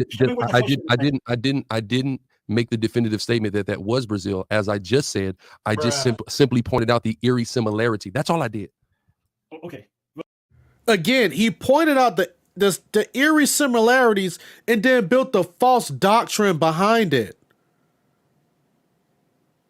Again, this is why they're even having the debate in the first place about the 12 tribes chart. That's why they're even talking about it. Because he put Brazil on the chart based off of a mispronunciation of the word for iron in Hebrew. I kept saying gold and I said bronze, but it's actually iron. I guess they say iron and bronze. But anyway, but this is the reason why we even having a debate. Oh, I just mispronounced it. And you got people following this foolishness. You got people following your cult off of a mispronunciation. So are you guys going to take that off the chart? I want to see, are they going to amend the chart and say that, oops, you know what? That was a mispronunciation. We're going to take that off the chart. We're going to take Brazil off the chart. Let's see if they're going to be honest enough to do that. If they don't, then you already know what type of spirit that they're operating under. Well, there's no real similarity. We just pull one verse out. But anyway, about Gad, you just cited that it could well speak about the Native Americans who scalped people. But the Hebrew says it says that he will taraf zroa af kadkod, so that he will rip off the arm and the forehead. So where was the Native American tradition of ripping off the arm? I don't know of one. Okay, thank you. So we disqualify that one there. I disagree. Well, let the audience decide. Okay. Of course. All right. And you are aware of other people like the Scythians, etc., in antiquity who scalp victims. Listen, hold on a second. Dr. Brown just challenged him on something else. And his response was, I disagree. That's it. His response wasn't, no, let me show you where I can validate or substantiate that claim. Dr. Michael Brown is saying that your claim is trash and it's false. So let me go ahead and tell you the correct rendering or interpretation of that particular word or that particular understanding of that passage. Right? And he turns around and just says, I disagree. You disagree with what? Because he's hemmed up. He has no answers. This is where it got bloody right here. I was wiping blood all off my screen. I was like, oh man, Dr. Brown, don't hurt him no more. And then I had Elder Mike in the chat, man. Elder Mike was in the chat. He was just like, throw in the towel. What's that? What is that? Rocky? What is that? Rocky 4? With Apollo Creed in it? Where the Russia beat up beat Apollo Creed? And the guy was saying, throw the towel. Even the wife was screaming, throw the towel. Man, please. Let's hear that again. Fair use. I didn't make the definitive statement that was Brazil. As I just said, I just simply pointed out the eerie similarity. That's all I did. Okay. Well, there's no eerie similarity. We just pull one verse out. But anyway, about Gad, you just cited that it could well speak about the Native Americans who scalped people. But the Hebrew says it says that he will taraf zroa af kadkod, so that he will rip off the arm and the forehead. So where was the Native American tradition of ripping off the arm? I don't know of one. Okay, thank you. Bruh. But you put it on the chart. You said that the Native Americans are supposed to be on the chart because they are one of the lost tribes of Israel. Gad. You use Gad and correlate them to the Native Americans in America. So what Dr. Brown is saying is that in the scriptures pertaining to the Gadites, this is some of the things that you tried to say that by a certain passage in Hebrew where it talks about the Lord, I don't want to get it wrong, but basically, I guess dismembering their heads or something like that. Well, you attributed that to the Native Americans because of scalping. Oh, that must be the tribe of Gad. Because if you read the scripture that talks about people's heads getting cut off, the Native Americans does scalp people. Man, too funny. Thank you. So we disqualify that one there. I disagree. Well, let the audience decide. Okay. Of course. All right. And you are aware of other people like the Scythians, etc., in antiquity who scalp victims. Maybe they could be the people. Well, that would be true if I was only basing it upon that. Oh, okay.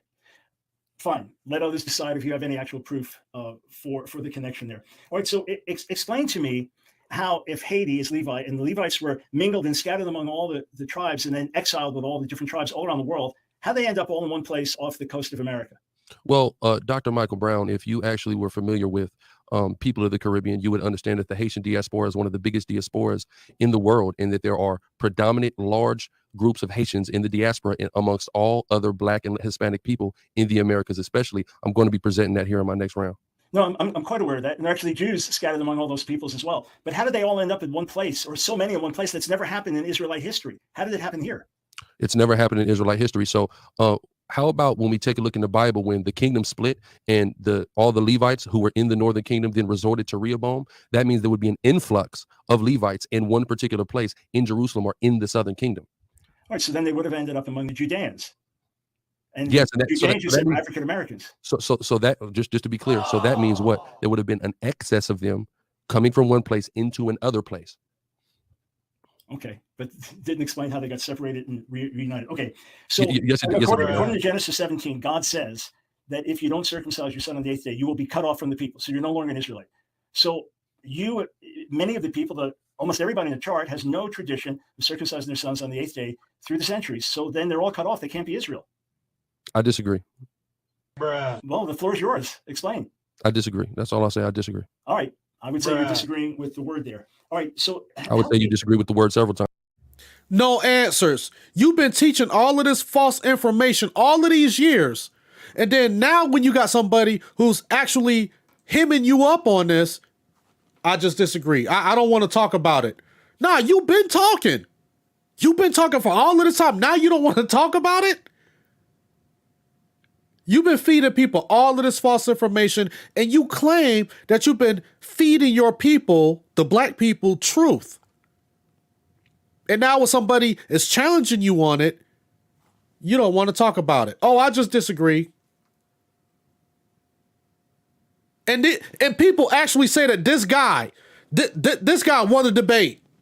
Gorilla Hebrew won a debate. Where? Bro. I'm telling you, man, at this point, I wanted to stop the bleeding. It was like looking at a car wreck, you know? You know it's bad, but you just can't stop looking at it. Oh, man. This was a slaughter, for real. And I knew it was going to be like this. I knew it. And he ain't got no answers. No answers. In this debate, and I think that's been demonstrated very well. Another question.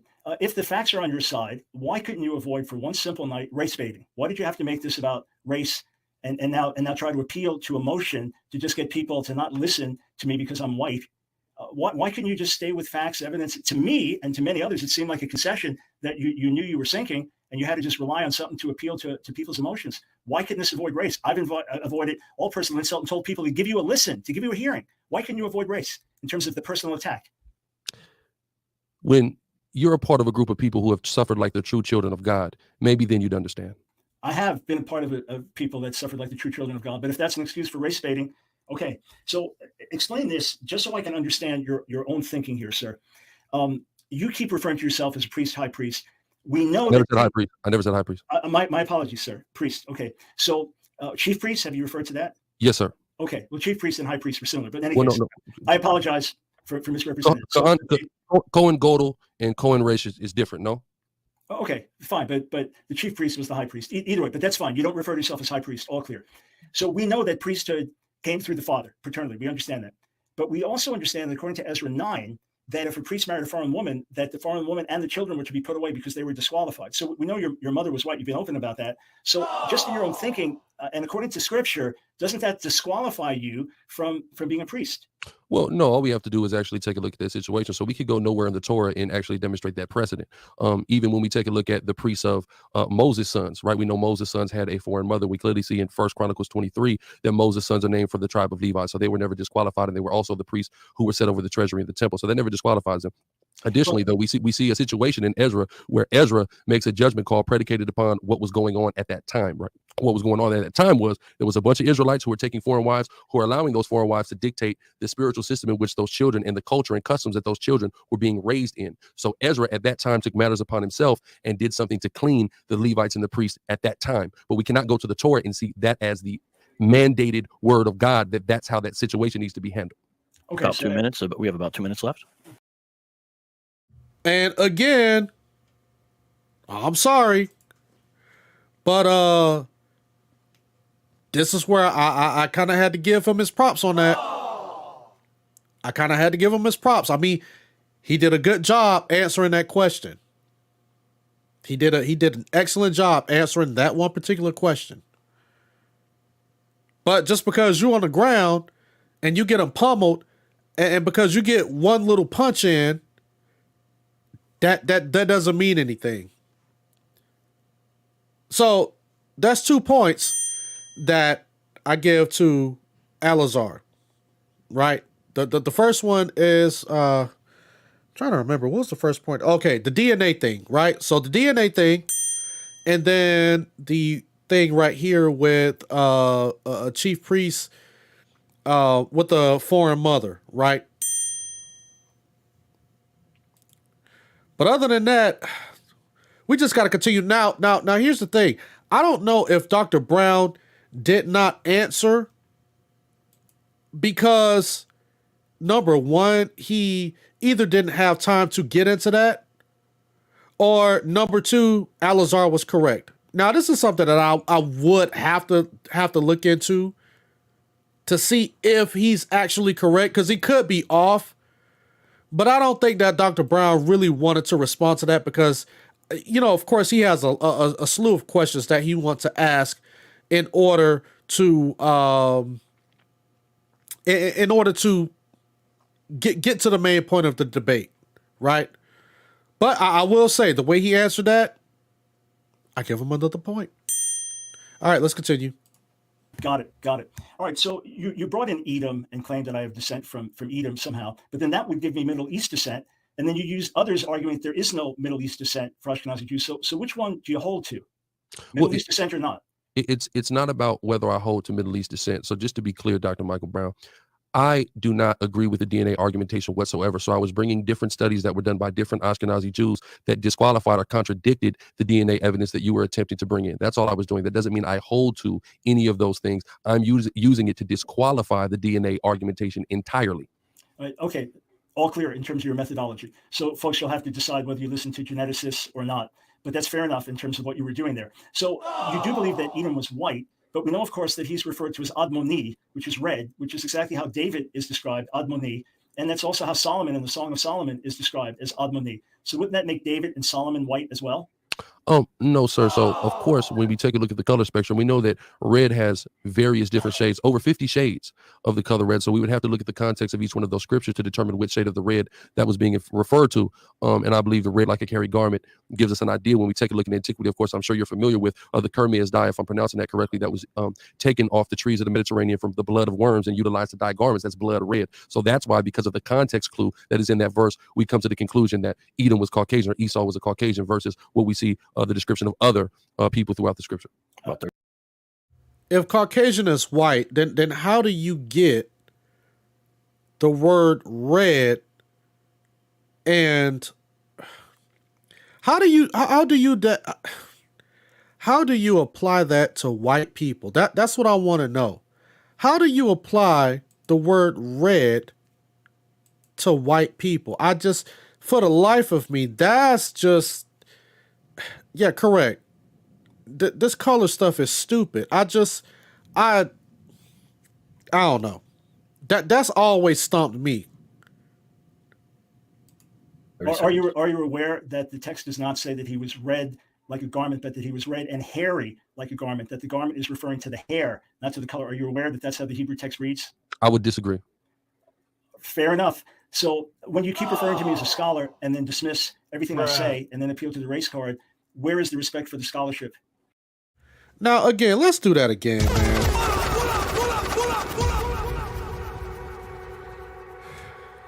Again, Gorilla Hebrew, he took this debate. Dr. Michael Brown threw it out there. If anybody who wants to debate me on various topics, I'll love to debate him. One thing I'll give him his flowers for wanting to accept the debate, who accepted the challenge and he stepped up. Okay. I give him credit for that. But he was totally unprepared. Because if you're going to step up and try to debate a person like Dr. Michael Brown, you better know your stuff. You can't wait till you get into the heat of the debate, especially the cross-examination, and he's asking you questions on stuff that you said. And your response is, well, I just disagree. Well, can you expound upon it? Nope.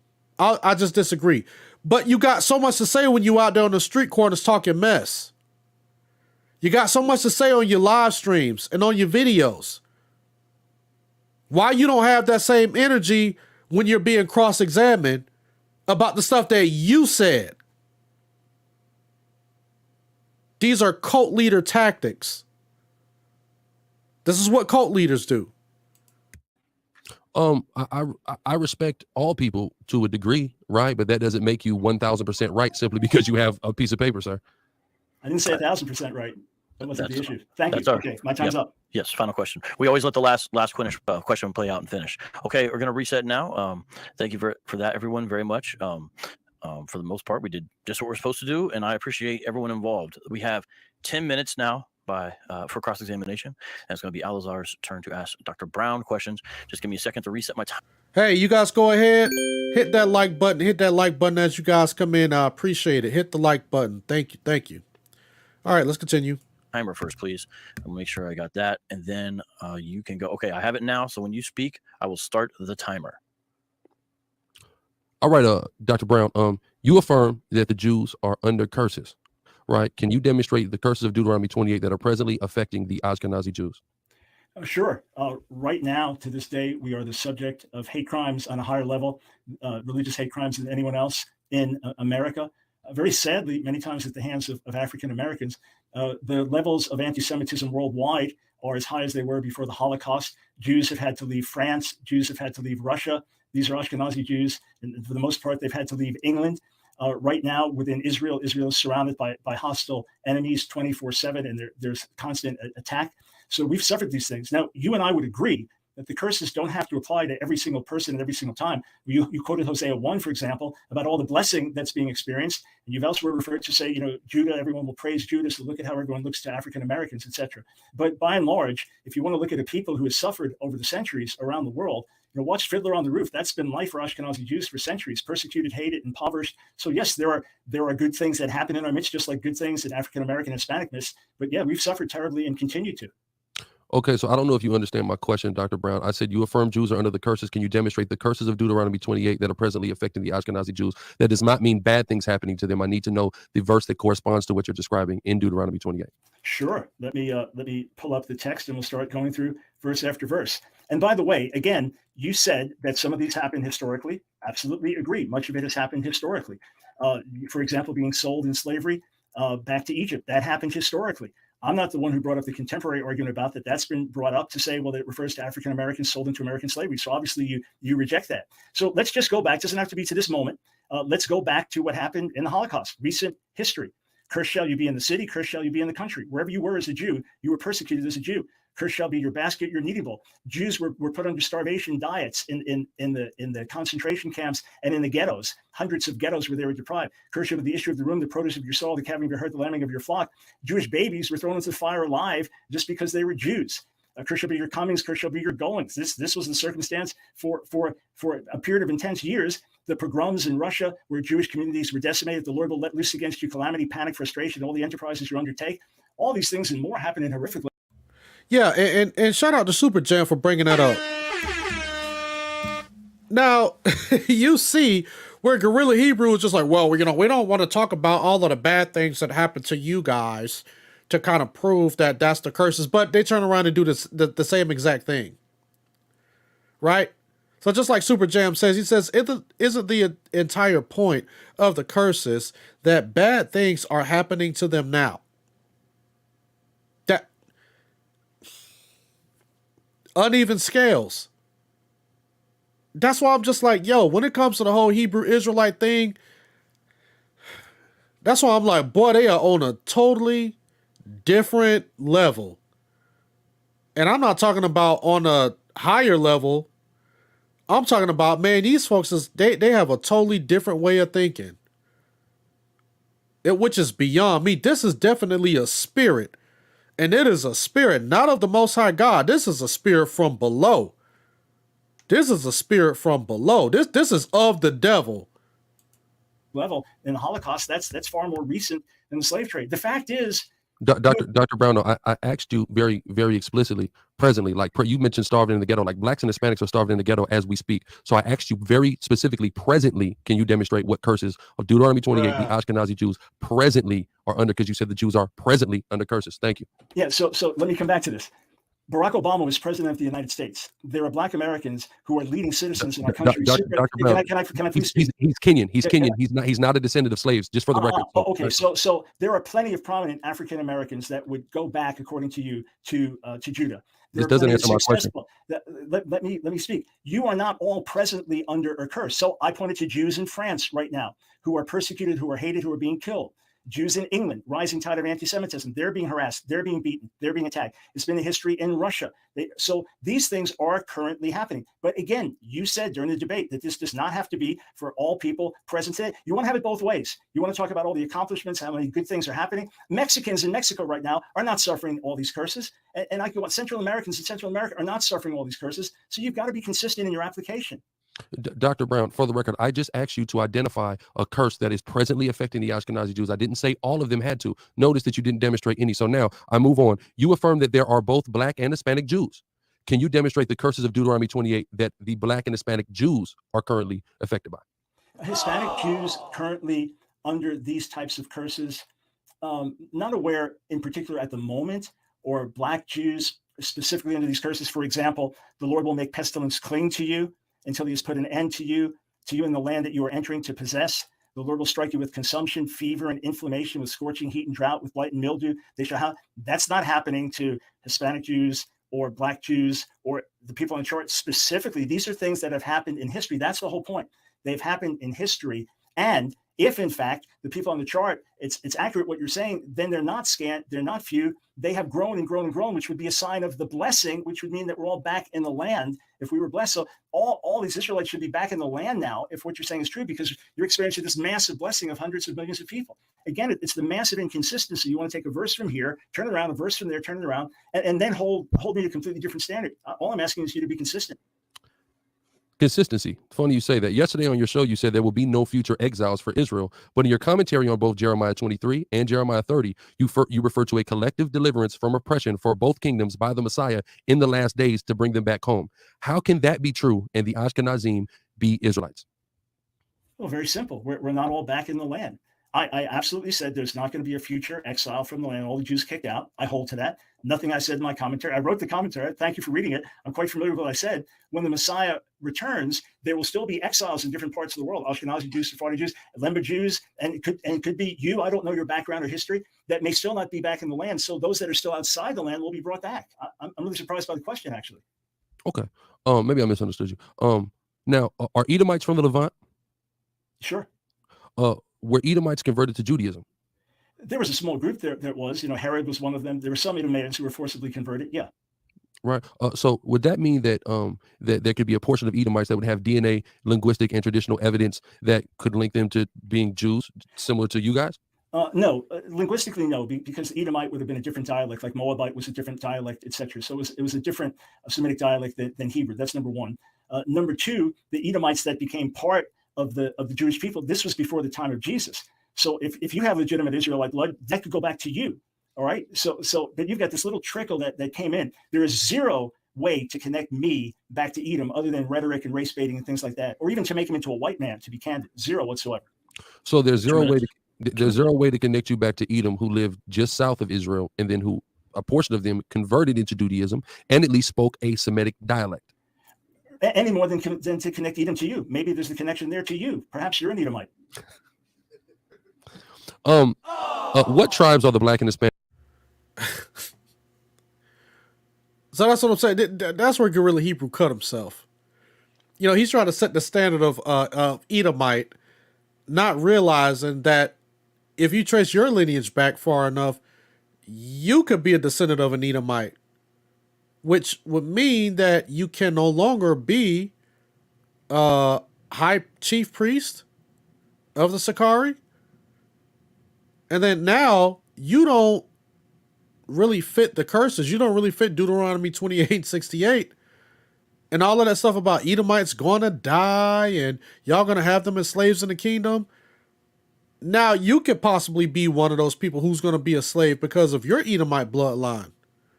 You see what I'm saying? That's why this whole thing about race and ethnicity and DNA and all of that stuff, it fails you if you want to use that and try to fuse it with the Bible and come up with some new false doctrine.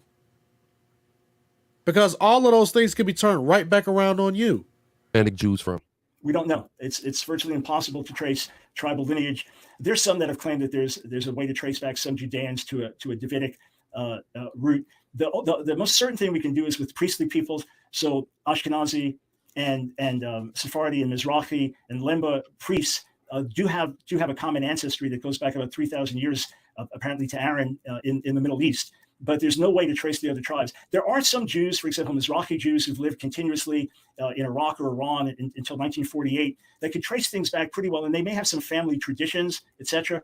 But there's no way, there's no genetic way to put anyone in any particular tribe. That's one of the fundamental, massive differences that I have with your chart, sir.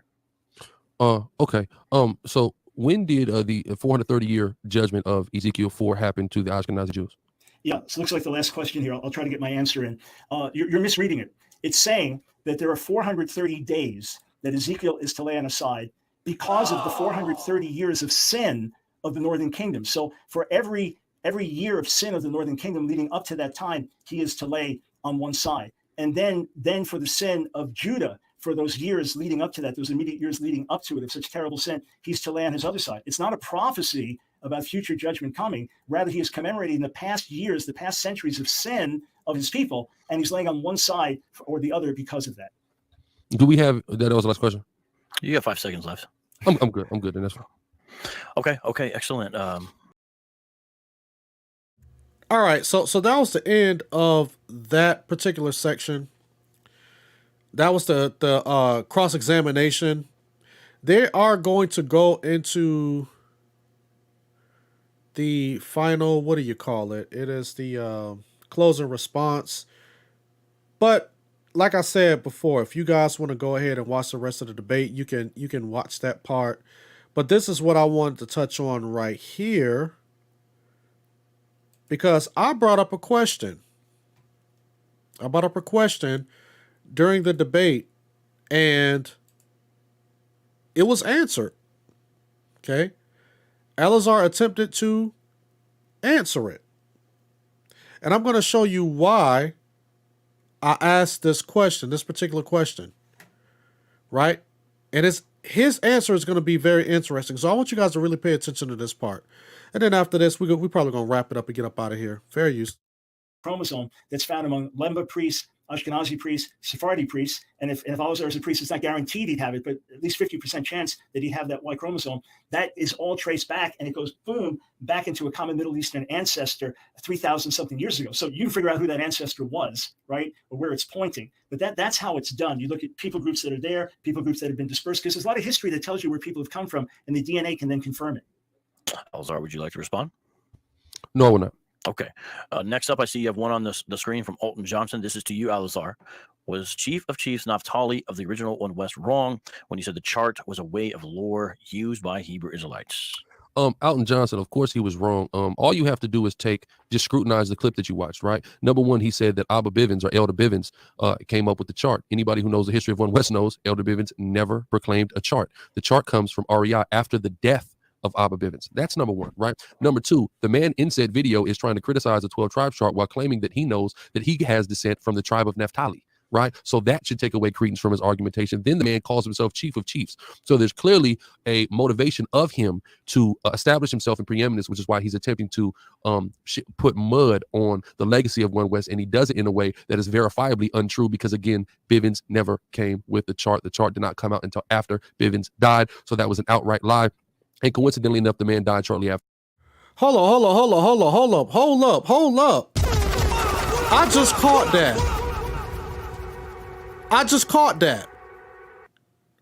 I watched the debate, and I've watched that clip maybe like 3 times, and I just caught that.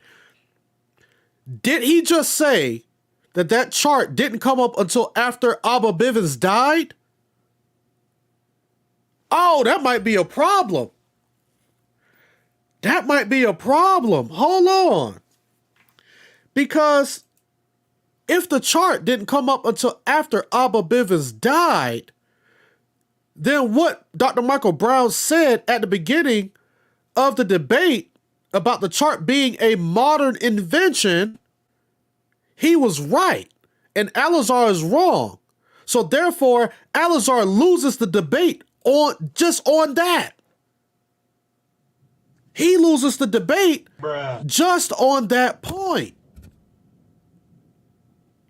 Yo, we gotta back that up. Hold up. We gotta pull that back up. Where are we at? 216? Yeah, we're gonna pull it up like right here. Let's listen to that again. That have been dispersed, because there's a lot of history that tells you where people have come from, and the DNA can Hold on. confirm it. We're too far back. Alzar, would you like to respond? No, we're not. Mud on the legacy of One West, and he does it in a way that is verifiably untrue because, again, Bivens never came with the chart. The chart did not come out until after Bivens died, so that was an outright lie. And coincidentally enough, the man died shortly after making that comment. Dr. Brown, would you like to respond? Yeah, on the internal argument there, Al-Azhar stated things as someone within the camp, so I'm on the outside. I'm not going to comment on that. But as far as the origin of the chart, so if it was allegedly given to someone else, a revelation to study or to look, and then these discoveries were made, and now you keep studying and discovering. So number one, it's imperative that we look at the chart historically, look at all the histories of Israel that have ever been written. Do they point to the 12 tribes? Absolutely, categorically not.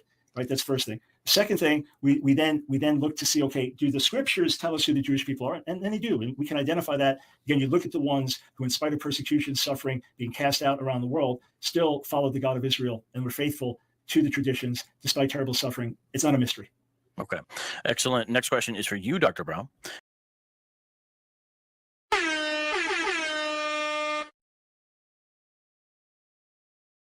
Yeah, and yo, I'm speechless. I can't believe I didn't catch that during the debate.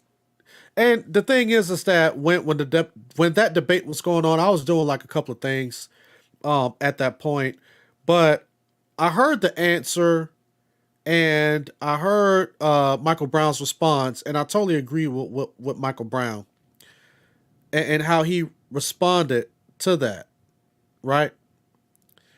Bill for Speed says, Alton and Family in Christ, the video I'm reposting about the chart has 3 different explanations about the chart. And actually, I'm going to play this guy here. This is the guy that was in question, right? Just for context, let me go back, because I want all of us to be on the same page. Because, see, my question was Chief of Chiefs Naphtali of the original One West wrong when he said the chart was a way of lore used by the Hebrew Israelites? Now, this is Chief of Chiefs Naphtali. This is a guy who was a part of the original One West. So the original One West camp in New York City, where a lot of these camps spring off from, they kind of, spider off of. These guys are the founders. Chief of Chief, I wouldn't say he's a founder, so to speak, but I would say that he is a part of the original One West. So this guy is an elder in One West, or was an elder in the One West movement. And like I said, the rest of these camps like IUIC, GOCC, Sakari, ISUPK, they all were birthed from guys like him and Arya. He's going to tell you when they first brought the chart out. That's why I asked the question, because this guy was there when they first brought the chart out. Let's hear what he has to say. One time we were over there and they had the charts up. And they had the charts that said if you're Jamaican, you come from this tribe, and if you're from Barbados, it's that tribe, and boom, boom, boom, boom. And read the book, said, hey, come on, Pop. What is, you know that ain't right. He said, of course, Danny, I know that's not right. He said, but that's the hook. That's how we get them into place, and we wire them up to what's true. Well. So for context, when they brought the chart out, another person, they basically said, you know that this chart is not right. Why are you guys bringing this out? This is incorrect. When Arya actually brought the chart out and he was confronted, and I assume that this is Arya, according to what Gorilla Hebrew was saying. And I think in this video, I think that Chief of Chiefs, Mr. Neftali, I think he kind of alludes that this is that this was brought up by Arya. Actually, Arya just died. But when Arya was confronted about it being fake, Arya acknowledged that the chart was fake. And he did it anyway. And he says that this is how we wire people up and we get them into truth and how we bring them into this truth. Let's hear it again.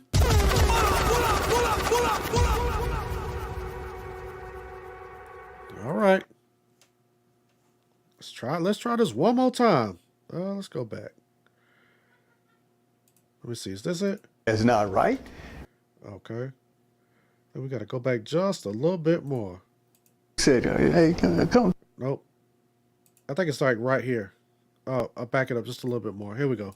We were over there and they had the charts up. Here we go. And they had the charts that said if you're Jamaican, you come from this tribe, and if you're from Barbados, it's that tribe, and boom, boom, boom, boom. And read the book, said, hey, come on, Pop. What is, you know that ain't right. He said, of course, Danny, I know that's not right. He said, but that's the hook. That's how we get them into place, and we wire them up to what's true. Well, you know, years later, after he passed away and his sons and all of them, they either died or moved away, the Tanakh school began to teach those things as truth. This is the truth, you know, and well, anyway, when we got cut loose by Chief Counsel, Princess Rivka, and my son and I, we kept Shabbat at home and all the holy days. And I didn't know where Bene Zarkain was, but Now you guys see why I asked that question. Because this was a guy who was there during the time they brought the chart out. The first time that they brought the chart out. And Arya got rebuked for bringing that chart out. And they said that, you know, that's not right. And he said, I know it's not right. But he did it anyway. And then the people that came after him continued to teach that as truth. And this is how they ended up with the 12 tribes chart that they have now. This is why Dr. Michael Brown has decided to take on this debate. This is why I think that Gorilla Hebrew should have never taken this debate on the 12 tribes chart. Based on that video that I just played alone, based on that alone, there's no reason why he should have even took that debate. I would have taken it. But this is what we're dealing with right now. And I'm glad that Dr. Michael Brown did the debate because it exposed a lot of stuff what we have been saying about the Hebrew Israelite cults for a long time.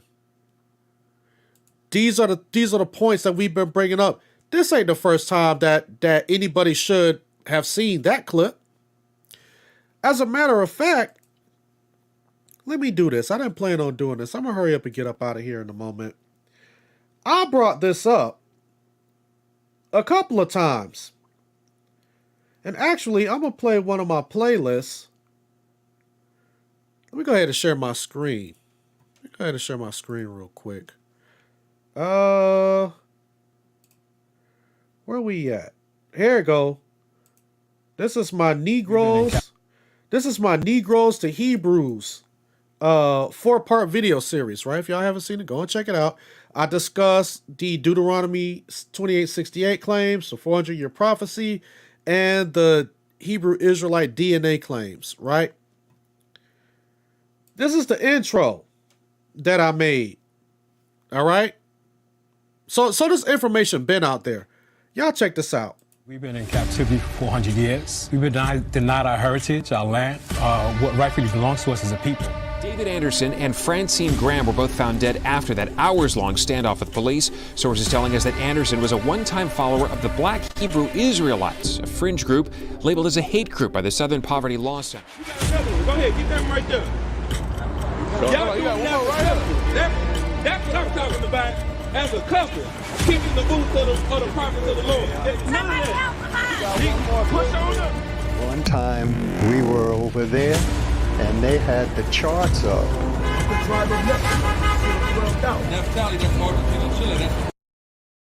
Guess whose voice that is? Guess whose voice that is in the background? And guess who's presenting that chart?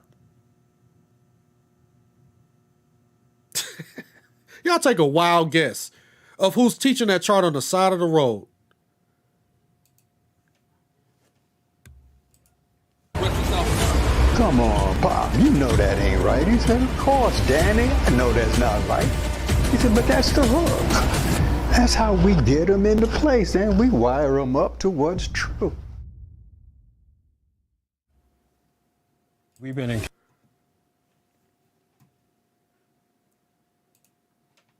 So yeah, we definitely have been aware of these conversations and a lot of this information. You know what I'm saying? So again, a lot of this stuff is not new, but I'm glad that Dr. Michael Brown did this debate because I believe that this is going to change. This is going to change the way that we look at this Hebrew Israelite cult, and I think that this is going to get a lot of people involved who were not involved with this before, who may not have even been aware of Hebrew Israelites and what they believe and why and how they believe it. I think that this exposed a lot about Hebrew Israelites. And I think that this is going to be a subject of interest over the next coming years. I think that this debate was a game changer. I believe that this was a game changer for real. And I just want to shout out to Dr. Michael Brown for putting in work. Also, man, my forehead kind of shiny. Vocab Malone, brother Vocab Malone, for actually setting this debate up, and then also brother Berean for hosting this on his channel. Man, it has about 40,000 views right now in 3 days. So you're probably looking at roughly almost 10,000 people a day are watching this video, this debate. So this is a pretty big deal. And I'm glad that a lot of this information is finally getting out there. It's going from me doing content about Hebrew Israelites maybe just 3-4 years ago, and people were asking me, well, what is a Hebrew Israelite? Like, what is that? To now people are saying, oh yeah, I've heard about that. I've heard about this whole Black Hebrew Israelite thing. What do they believe? What are some of the things that they say? I heard them say this. Is that true? Is that correct? Now people are more aware. And I pray that the Lord continues to keep using people like myself and others to address this whole Hebrew Israelite thing. Like I said, once again, shout out to all of the people who have been putting in the work to make sure that this information goes out, especially vocab Malone. So, like I said before, if you guys want to check out the full debate, go to BereanTV.com and it's there. You guys can watch the full debate in its context. There's a lot more information that was said. A lot of it I couldn't bring out for the sake of time. Look at it. It's almost been 3 hours. You know what I'm saying? And I probably only covered maybe an hour and a few minutes of it. So you guys can go and check it out. But actually, man, I got to get ready to get up out of here. It's almost 11 o'clock Eastern Standard Time. And as always, man, thank you guys for showing up. Really, really appreciate you guys. You guys who do support the channel on a regular basis. But, as always... Uh-oh. What happened? Oh, I forgot. At this part, this thing kind of glitches. So give it a couple of minutes. There we go. But with that, you guys like this video, rate it, share it, subscribe. Hit that notification bell. As soon as I get ready to go live, you guys will be there. And with that, you guys, I'll see you guys next time, Lord willing. Enjoy the rest of your night. Peace.